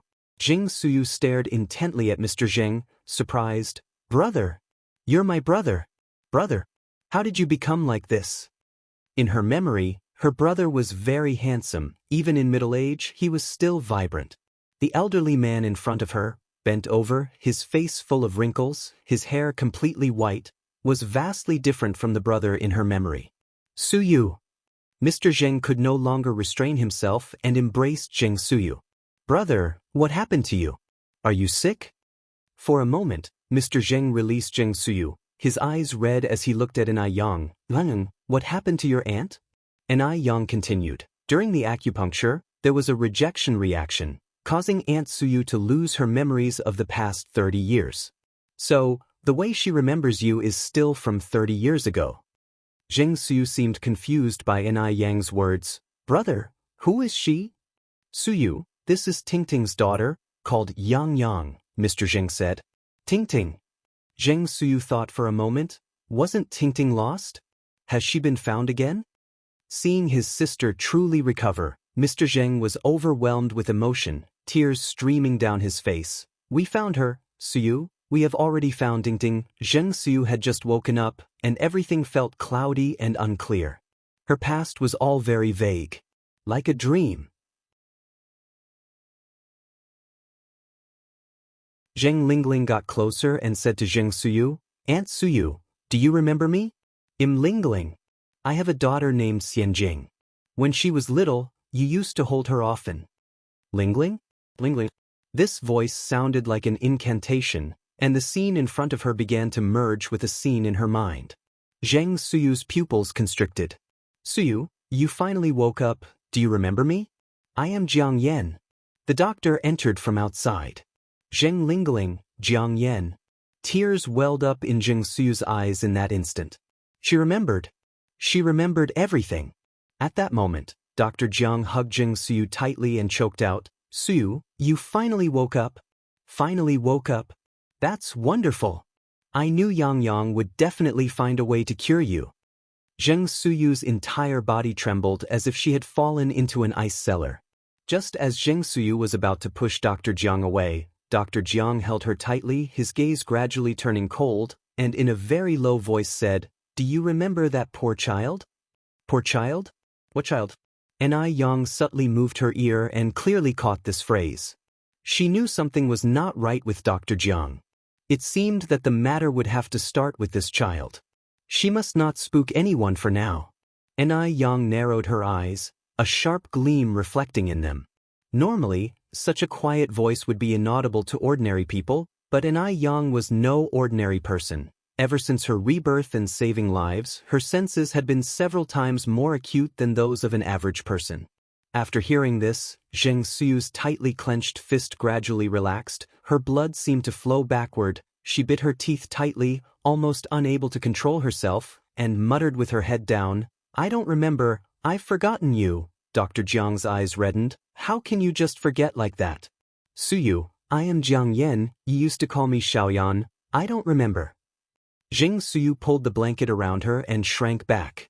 Suyu, take a good look at me. Aunt Suyu patted Dr. Jiang on the shoulder. Suyu has even forgotten me. It's normal for her to forget you too, as long as she is all right, that's all that matters. Dr. Jiang wiped away his tears, looking at Zheng Suyu. Aching is right, as long as she is all right, that's what matters. We can think about the rest slowly. I believe one day you will remember me.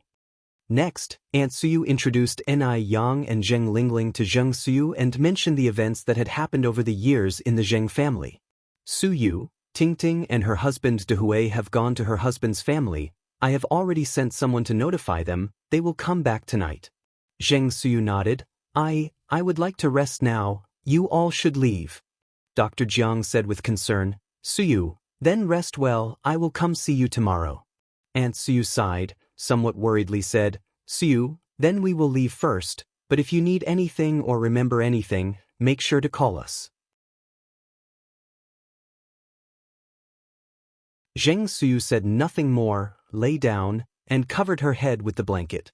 It seemed like she was avoiding something. After everyone left, Zheng Suyu hid under the blankets, and soon, low sobs could be heard from within the blanket.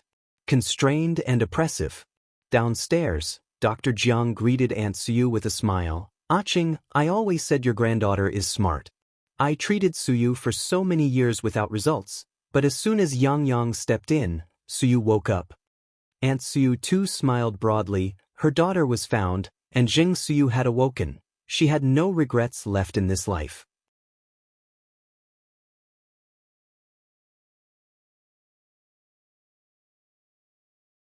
Chapter 879. Cunning Yang Yang. Grandma Zheng said with a smile, "This child is indeed clever, certainly smarter than this old lady. It's our family's good fortune from the past life to have such a wonderful granddaughter." Zheng Lingling looked at Enai Yang, her features nearly contorting with jealousy and anger. Enai Yang had become a treasure, while Zheng Xianjing was now mere grass. Who in the vast Zheng family even remembered Zheng Xianjing now? Before Enai Yang's arrival, Zheng Xianjing was the only granddaughter of the Zheng family, a master in music, chess, calligraphy, and painting, and a famous socialite within their circles. After the last birthday banquet, however, Zheng Xianjing had become a laughingstock. It was Enai Yang who had stolen everything from Zheng Xianjing. Had it not been for Enai Yang, Zheng Xianjing would still be the sole heir to the Zheng family. Now, Zheng Lingling wished she could just strangle Enai Yang. Dr. Jiang was right.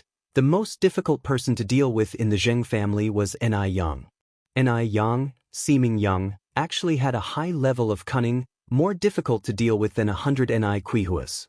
Without Enai Yang, Enai Zihua wouldn't even be able to stand a chance against the Zheng family. Enai Yang felt a bit dizzy and stood up, saying, "Grandpa, Grandma, I'm feeling a bit lightheaded, I'll go upstairs to rest for a while."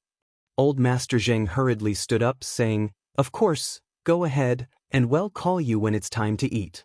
Enai Yang nodded and walked upstairs. The 13 ghost needles were very draining, and Enai Yang almost fell asleep as soon as she lay down on the bed. Dr. Jiang didn't stay long at the Zheng families either, chatted with Grandma Zheng for a while, and then left. Just as Dr. Jiang got home, Zheng Lingling and Sun Wu showed up right on her heels. Now that Jing Suyu had awoken, Zheng Lingling was, of course, anxious. And she wasn't the only anxious one, Sun Wu was too. Sun Wu had lived more than 20 years of good life, and if Zheng Suyu spilled everything, without the big tree of the Zheng family to lean on, what would become of him? Would he have to go back to facing the cold winds of the northwest? Dr. Jiang looked at Zheng Lingling, slightly surprised. "Why are you here?" Zheng Lingling placed her bag on the coffee table. "Aunt Jiang, as you've seen, Aunt Suyu's condition is worrying. What do we do now? We can't just sit around and wait for death, can we?" Dr. Jiang poured Zheng Lingling a glass of water. "We've gotten through many years. What's the rush?" Where did Zheng Lingling have the mind to drink water now? Holding the cup she said, "Aunt Jiang, I think Aunt Suyu seems to have realized something. If this continues, and she recalls everything one day, we're all finished." The more Zheng Lingling thought about it, the more panicked she became, her face turning pale with fear. "You're not wrong," Dr. Jiang nodded. "Zheng Suyu has indeed recovered all her memories." Even Dr. Jiang hadn't expected Enai Yang's medical skills to be so proficient, enough even to cure Zheng Suyu's hysteria. From the beginning, she hadn't underestimated Enai Yang, only to find she had still underestimated her in the end. Enai Yang was even more formidable than she had imagined. Crash! The cup in Zheng Lingling's hand fell directly to the ground, shattering into pieces. "Suyu, Aunt Suyu really remembered everything?" "Really?" Before Dr. Jiang could finish her sentence, Sun Wu sprang up from the sofa. "It's over. We're done for. We need to flee right now." "Is that really all the backbone you have?" Dr. Jiang looked at Sun Wu, speaking sternly. "Running away is the most cowardly solution. After all these years of hard work at the Zheng family, do you really want to end up as street rats that everyone wants to bash?" With that said, Dr. Jiang turned to look at Zheng Lingling. "And you? Lingling, you've been with the Zheng family for 35 years, and Xianjing is already 21. How can you still be like before, making no progress at all? Losing your head over a little trouble? With this attitude of yours, how do you expect to push out Enai Yang and become the matriarch of the Zheng family?" Dr. Jiang was smiling as she said this, but Zheng Lingling saw no warmth in that smile. Zheng Lingling opened her mouth, then continued, "So, what should I do?" Zheng Suyu had already awakened, and those dark secrets would inevitably surface one day. For Zheng Lingling, the current Zheng Suyu was like a time bomb, capable of detonation at any moment. She wasn't Dr. Jiang. She didn't have such a strong heart. Don't worry, Dr. Jiang took a syringe out of the medicine box, squeezing out the excess air inside. Zheng Suyu won't dare to speak carelessly. Seeing Dr. Jiang like this, a sudden thought seemed to strike Zheng Lingling. Right, there's also that child. As she spoke, she continued, but what about Ni Yang? Ni Yang is so clever, she will definitely notice something.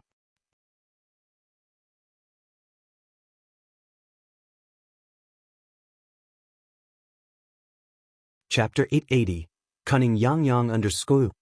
Dr. Jiang laughed, then plunged the cold syringe directly into his own arm, slowly pushing the plunger as the transparent liquid seeped into his vein.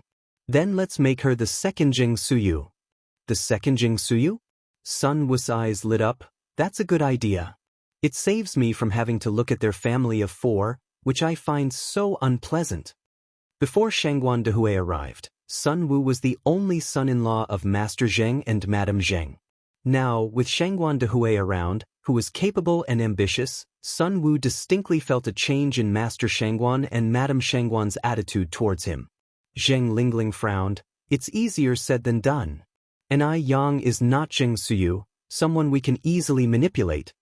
Dr. Jiang opened his eyes. You think Zheng Suyu was a pushover? Before this, Zheng Suyu was known throughout Beijing as the talented woman of Beijing. Back in the day, Zheng Suyu enjoyed limitless prestige. And in the end, she still ended up as the crazy old woman that everyone despised. The difference between a talented woman and a mad woman is but a single thought. So what do you plan to do? Zheng Lingling looked at Dr. Jiang. Let the most harmless person in the Zheng family do it, Dr. Jiang said. Zheng Lingling narrowed her eyes. Are you referring to Aunt Suyu? Dr. Jiang laughed outright. Lingling, you've finally caught on for once. Will she listen to you? Zheng Lingling countered. Dr. Jiang said, I can't frequent the Zheng household, so you need to handle this. Strike the snake at its weakest spot, and now Zheng Suyu's weakest spot is that child. Sun Wu said, but that child isn't. Shut up. Dr. Jiang directly interrupted Sun Wu before he could finish. Sun Wu quickly shut his mouth. Zheng Lingling nodded. I think I know what to do. Here, take this. Dr. Jiang handed Zheng Lingling a white glass bottle. Before Zheng Lingling could speak, Dr. Jiang continued, this liquid is colorless and tasteless. Give it to Zheng Suyu. I believe she will find a way to make Ni Yang drink it. Okay. Zheng Lingling reached out and took the glass bottle. Dr. Jiang added, Ni Yang is a doctor herself and much more sensitive to medications than most people. Tell Zheng Suyu to make Ni Yang drink it in 3 separate doses. Zheng Lingling nodded and then said, Zheng Suyu recovered from a severe illness before. What if this medicine has no effect on Ni Yang? Dr. Jiang looked at Zheng Lingling and countered, Lingling, do you know who the safest person in this world is? Zheng Lingling paused, not catching on. Dr. Jiang continued, the dead are the safest in this world. Realizing the deeper meaning in Dr. Jiang's words, Zheng Lingling's face turned pale with fright. Do we really have to do this? Although Zheng Lingling also wished for Ni Yang to die, she was more afraid of going to jail. The consequences would be unimaginable if this were to be discovered. This was also why she had never truly acted against the old Zheng couple. Patting Zheng Lingling's shoulder, Dr. Jiang reassured, to prevent an accident like what happened to Zheng Suyu, we have no choice but to do this. Lingling, don't let being too kind become your greatest weakness. If you had been decisive earlier, instead of being indecisive, things wouldn't have ended up like this. Now you only have 2 choices. Either Ni Yang dies, or your whole family perishes. Zheng Lingling was ashen. Sun Wu, usually a docile man, was not afraid at all. Aunt Jiang is right. Lingling, you have always been too indecisive. If we had taken care of those 2 old folks back then, where would Ni Yang, that little wench, get the chance to cause trouble? Zheng Lingling's legs trembled. This way, we will end up in jail. Seeing Zheng Lingling's hesitant demeanor, Dr. Jiang became somewhat irritated. Dr. Jiang snatched the glass bottle from Zheng Lingling's hand. If you are too scared, then let's forget about this. After all, you are not a blood relative of the Zheng family. Let the Zheng fortune go to Zheng Tingting and an Yang. Sun Wu quickly interjected, Aunt Jiang, please don't be angry. Lingling is just confused momentarily. Zheng Lingling stood there stunned. With Sun Wu's persuasion, Dr. Jiang's expression finally softened a bit, and then he said, with Zheng Suyu taking the heat up front, what are you afraid of? Following Dr. Jiang's lead, Sun Wu said, Lingling, Aunt Jiang is right. Even if things are exposed later, there's still that crazy woman Zheng Suyu. What are you scared of? It's not you who is poisoning an Yang.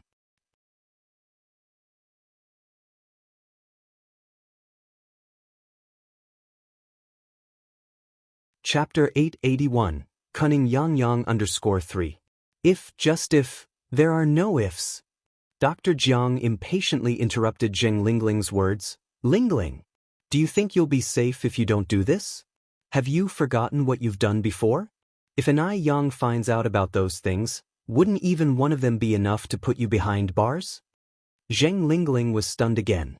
Dr. Jiang sighed deeply, speaking earnestly, Lingling, it hasn't been easy for us to get to this point. I don't want you to give up the glory and wealth before your eyes so easily, letting it fall into someone else's hands. The hardships of over 30 years of wind and rain, only those who've experienced it could truly understand.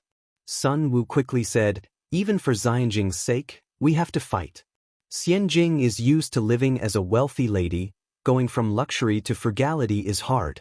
If she loses the Zheng family, how will she live in the future? Are you willing to let an Yang take away everything that belongs to Xianxia? Unwilling. How could Zheng Lingling be willing to let an Yang take away what belonged to Zheng Xianxia? Aunt Jiang. Zheng Lingling looked up at Dr. Jiang. I'll listen to you. Dr. Jiang nodded in satisfaction. I'm old, wealth and power are fleeting to me. I'm doing all this for your family of 3, Lingling. While we still have a hold over Zheng Suyu's Achilles heel, you must seize this opportunity. Understood, I appreciate all your hard work. Zheng Lingling nodded. Meanwhile, an Yang had been asleep for over 2 hours, and by the time she woke up, it had already grown dark outside the window. After sleeping, an Yang felt much better. She washed her face in the restroom and changed into clean clothes. As an Yang was about to head downstairs, there was a knock at the door. Yang. It was N.I. Hua's voice. N.I. Yang went to open the door. Mom, when did you come back? N.I. Hua was holding a tray with slices of bread and milk. I've been home for a while. Dinner won't be for a bit. Have some bread to tide you over. N.I. Yang picked up the bread and milk, then asked, Did you visit Grandma? I did, N.I. Hua nodded. Grandma doesn't seem to be doing very well. N.I. Yang frowned subtly. Is Zheng Lingling home? You child, how can you call her by name like that? N.I. Hua continued, it would sound so bad if others heard it. While Zheng Lingling was indeed acting duplicitously, she hadn't openly made things difficult for N.I. Yang. In the eyes of others, she was still a good aunt. If someone overheard N.I. Yang calling Zheng Lingling by name, they might misjudge her as an ingrate. N.I. Yang knew N.I. Hua's concerns and said with a smile, Don't worry, I was just saying it behind her back, no one will hear. When I got back, I didn't see her. Not just her, Sun Wu wasn't home either. Zheng Suyu had just woken up the second before, and this couple had disappeared right afterward. It was almost impossible not to suspect something. Where did they go? N.I. Yang took a sip of milk. I don't know, N.I. Hua shook her head. Mom, have you noticed anything strange about Zheng Lingling and Dr. Jiang? N.I. Yang continued. What do you mean? N.I. Hua asked. Just very strange. N.I. Yang finished her last sip of milk, then said, Mom, let's go visit Grandma. Okay, N.I. Hua nodded. The mother and daughter left the room and headed toward Zheng Suyu's room. N.I. Hua reached out to knock on the door. Aunt Suyu, it's Ting, may I come in? I'm very tired, let's talk about it tomorrow. Zheng Suyu's voice came from inside. N.I. Hua looked up at N.I. Yang. N.I. Yang shook her head. Let's leave it for now. It was too soon to rush things with Xianxia just waking up. The mother and daughter headed downstairs. As they descended, they saw Zheng Lingling and Sun Wu returning home with Zheng Xianjing. Seeing Zheng Xianjing, old lady Zheng exclaimed in surprise, "Xianjing, weren't you supposed to have classes today? Why have you come back now?" "I was fetched by my mom and dad," said Zheng Xianjing. "I heard grandma woke up, is it true?" This explained why Zheng Lingling and Sun Wu had vanished as soon as Xianxia woke up. Enai Yang's lips curled subtly. This couple still had some brains. No wonder there's a saying in detective studies: those who seem the most normal are often the most abnormal.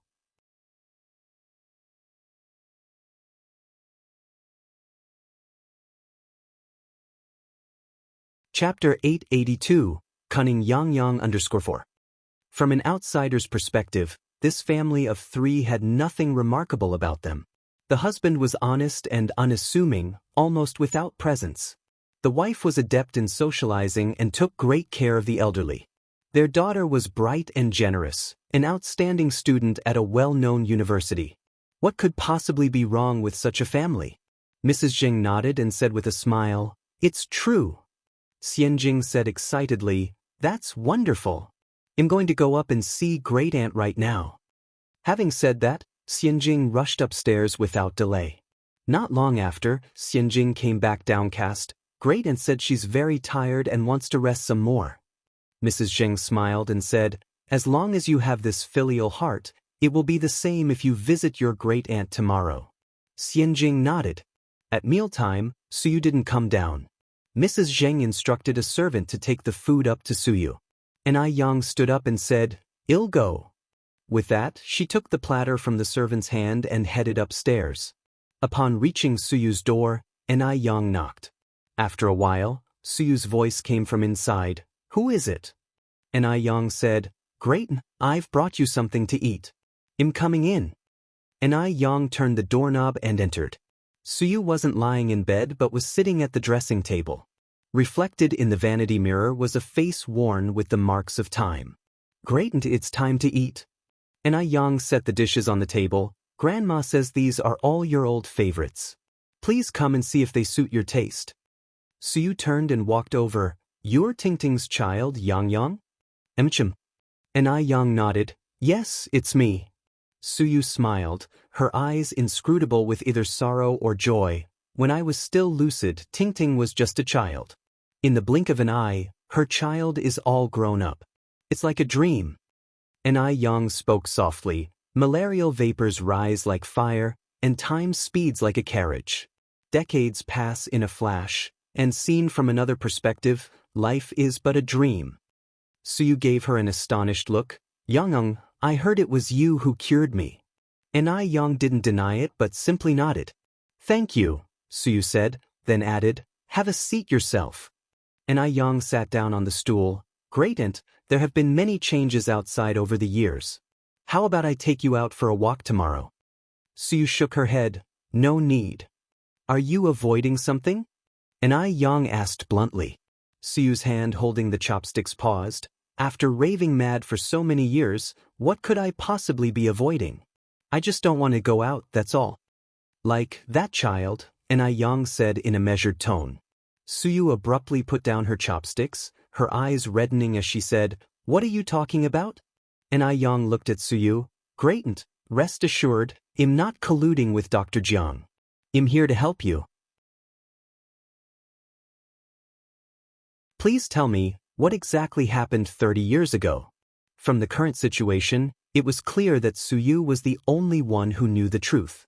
"I don't know what you're talking about." Suyu picked up her chopsticks again and continued to mechanically feed herself. Enai Yang continued, "Great-Aunt, is the state you are in now the work of Dr. Jiang and Zheng Lingling? My grandma has been good to them already. Why would they do this?" Suyu didn't respond to Enai Yang's words.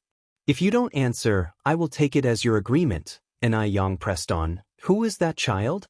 Just give me a little clue, and I'm sure I can uncover the whole truth." Suyu remained silent, like a machine devoid of emotion, just eating. Enai Yang frowned slightly and decided to use a different tactic. Judging by Suyu's reactions, What she cared about most was that child. Staying silent won't solve anything and might even harm that child. Don't tell me you're willing to watch that child meet with misfortune. From what I understand, neither Zheng Lingling nor Dr. Jiang is known for their compassion. Just then, Suyu hurriedly finished the rice in her bowl, looked up at Anai Yang and said, I don't understand what you're saying. What child? I don't know anything. I need to rest now. Please leave. Great Aunt, are you sure you don't want to say anything? I know that you're starting to recover your memories. There's nothing to say. Suyu pushed Anai Yang towards the door. I don't understand anything you're saying.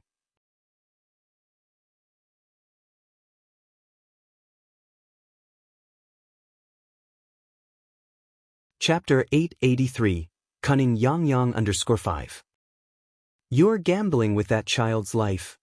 Anai Yang continued. People like Dr. Jiang and Zheng Lingling, they have no credibility. Zheng Suyu pushed Anai Yang outside and, with a thud, closed the door. Anai Yang didn't say anything more, fearing that the noise here might attract the attention of Zheng Lingling downstairs. Zheng Suyu was far more stubborn than she had imagined. Inside the room, Zheng Suyu leaned against the door and began to weep. In the evening, Anai Yang knocked on old Madame Zheng's door. Yang. Old Madame Zheng looked at Anai Yang with some surprise. Anai Yang smiled and said, I've come to bring you and Grandpa some nourishing tea. Old Madame Zheng said, Come in. Your grandpa isn't in the room. Where did Grandpa go? Anai Yang asked. Old Madame Zheng casually closed the door. He went to talk with your great aunt, to see if she can remember anything. Anai Yang set the tray down on the table and then said, Grandma, I came over to talk to you about great aunt's situation. Hearing this, old Madame Zheng became very anxious. What's wrong? Is there something the matter with your great aunt? Anai Yang shook her head. No, don't worry. That's good, old Madame Zheng sighed in relief.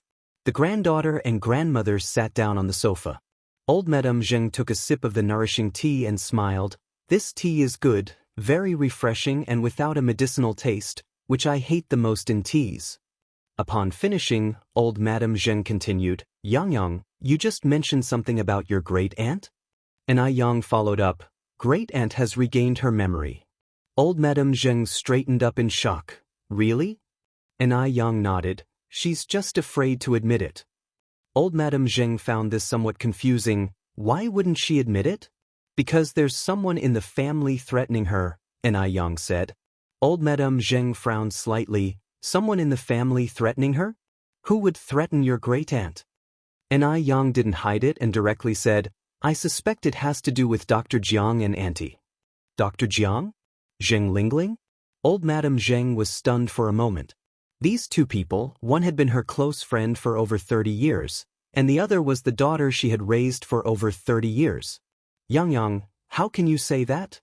Anai Yang explained the situation with the child to old Madame Zheng. Grandma, I heard it very clearly at the time. It was Dr. Jiang threatening great-aunt, which is why she's afraid to admit she has regained her memory. Child. Old Madame Zheng's brows furrowed deeply. Yang, is it possible you heard wrong? Your great-aunt is still unmarried. How could she have a child? And why would Dr. Jiang threaten your great-aunt? What would their motive be for such actions? For a moment, old Madame Zheng struggled to believe Anai Yang's words. In her view, Zheng Lingling and Dr. Jiang had no motive to do such things. Perhaps Anai Yang had misunderstood. Anai Yang said, because great-aunt knows some unspeakable secrets. Grandma, do you still remember when you and Grandpa were poisoned before? Old Madame Zheng understood the implication of Anai Yang's words, but as you said, it could have also been caused by a reaction between food and medication. She couldn't believe that Zheng Lingling would poison her. Impossible. Zheng Lingling couldn't be that heartless. Over 30 years of mother-daughter affection wasn't fake. In this world, no mother would suspect her own daughter, even if that daughter wasn't her biological child. Grandma, I know you're a very kind person, but your kindness doesn't mean everyone is as kind as you, Anai Yang continued. Some people must be guarded against. Don't you find it strange how you and Grandpa fell ill before? Dr. Jiang is a doctor. It would be too easy for her to do something without making a sound. Old Madame Zheng sighed and followed up, Yang, I know your aunt can be a bit selfish sometimes, but her nature isn't bad, she's just a bit greedy. She's just covetous of the Zheng family's wealth. Actually, when I suspected that your mother was Tingting, I had 2 paternity tests done, and one of them was swapped by your aunt. Although old Madame Zheng hadn't spelled it out, she was well aware. At this moment, old Madame Zheng never imagined that the daughter she viewed as only slightly greedy was the one who would plunge the Zheng family into irrecoverable ruin.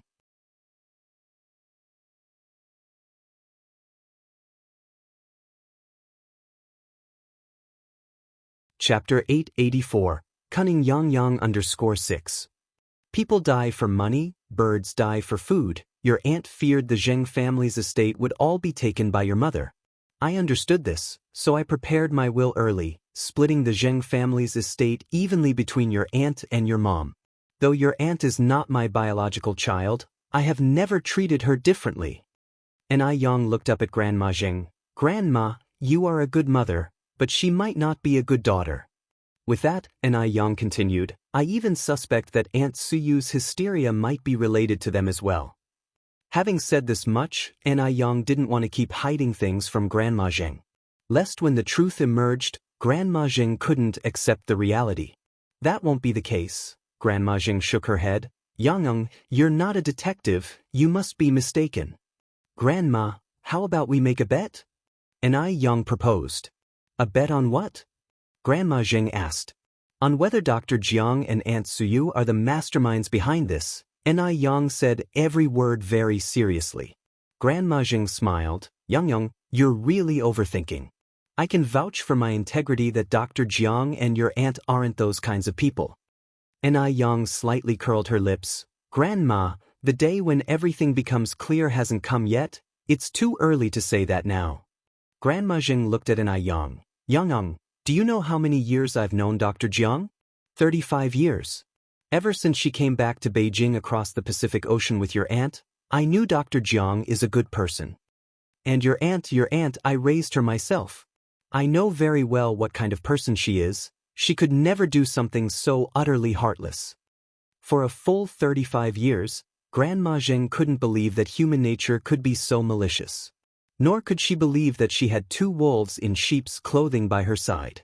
With that, Grandma Zheng continued, Yang, as you said, Dr. Jiang is a doctor. If she wanted to do something, it would be so easy. If she and Lingling truly wanted to harm me, your grandfather and I wouldn't be alive today. Yang knew that no amount of talking would be useful at this time. Only when ironclad evidence was presented would Grandma Zheng believe it. Grandma, it's getting late, you should rest early, Yang said. I didn't mean anything else by telling you this. Just wanted you to be cautious around Dr. Jiang and Aunt Suyu. And also my aunt's husband, who seems straightforward and honest, yet he has an unknown side to him that people don't see. Otherwise, Sun Wu wouldn't have had such a good marital relationship with Zheng Lingling after so many years. All right, I've got it, Grandma Zheng nodded. Yang, I'll take your words to heart. Despite her precautions, Grandma Zheng still couldn't believe that Zheng Lingling and Dr. Jiang were capable of such deeds. Then I'm going to rest now. Aha! Grandma Zheng escorted Yang to the door. In the deep silence of the night, barely perceptible footsteps echoed through the hallway. Then, a shadow darted into Aunt Suyu's room. Who's there? Hearing noise, Aunt Suyu turned on the bedside lamp and sat up in bed, looking around warily. Aunt Suyu, it's me. Zheng Lingling approached from the side. Seeing who it was, Aunt Suyu shrank back into her bed. Zheng Lingling curled her lips upwards. It seems Aunt Jiang was right, you remembered. No, I haven't, Aunt Suyu shook her head. Zheng Lingling placed the glass bottle on the bedside table. If you want that child to be safe, you'll just have to obey. Let her go, Aunt Suyu looked up at Zheng Lingling. You'll suffer divine retribution for doing this. Zheng Lingling said with a smile, It seems you're unwilling to cooperate? Zheng Suyu suddenly fell silent.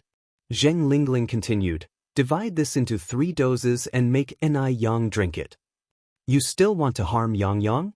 Zheng Suyu looked incredulously at Zheng Lingling. Zheng Lingling said, Aunt Suyu, rest assured, this is not poison. And I Yang will not be in mortal danger.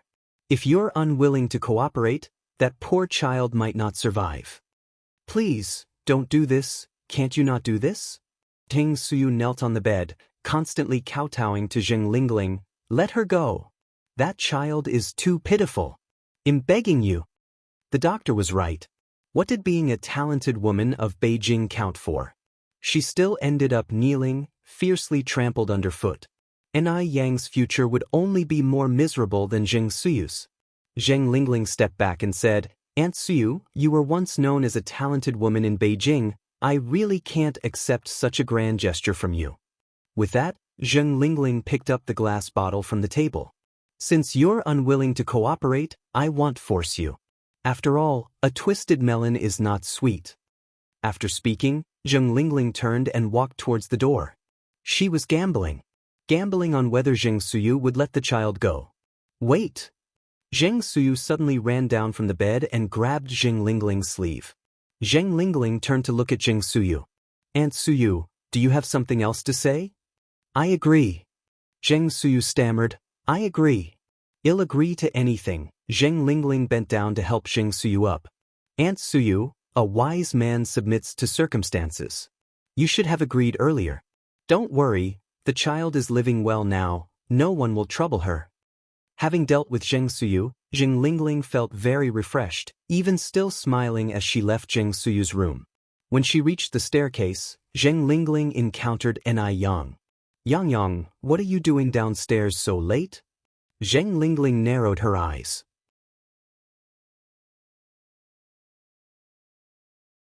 Knowing Ni Yang was not as simple as she seemed, Zheng Lingling now dared not underestimate her. Ni Yang's face was full of harmless smiles, highlighted by slight dimples. I went downstairs to get some water. Dinner was too salty tonight, Auntie. Are you also going downstairs for water? Zheng Lingling nodded. Yes, I'm also going downstairs for water. It's getting late, you should rest after you drink. Ni Yang turned and glanced at Zheng Lingling's back, the curve of her lips becoming more pronounced. It seemed Zheng Lingling was not as smart as she thought. But that doctor, who knew how many times craftier he was than Zheng Lingling? Now the urgent task was to find that child quickly. Thankfully, Ni Yang and Xiao Zhou from the detective agency were particularly familiar. Otherwise, this matter could really be tricky. As soon as Zheng Lingling returned to her room, Sun Wu asked impatiently, How did it go, Lingling? Is everything settled? You're tuning in to the Wandering Hero YouTube channel. Don't forget to subscribe and join us on this journey to catch the most captivating stories.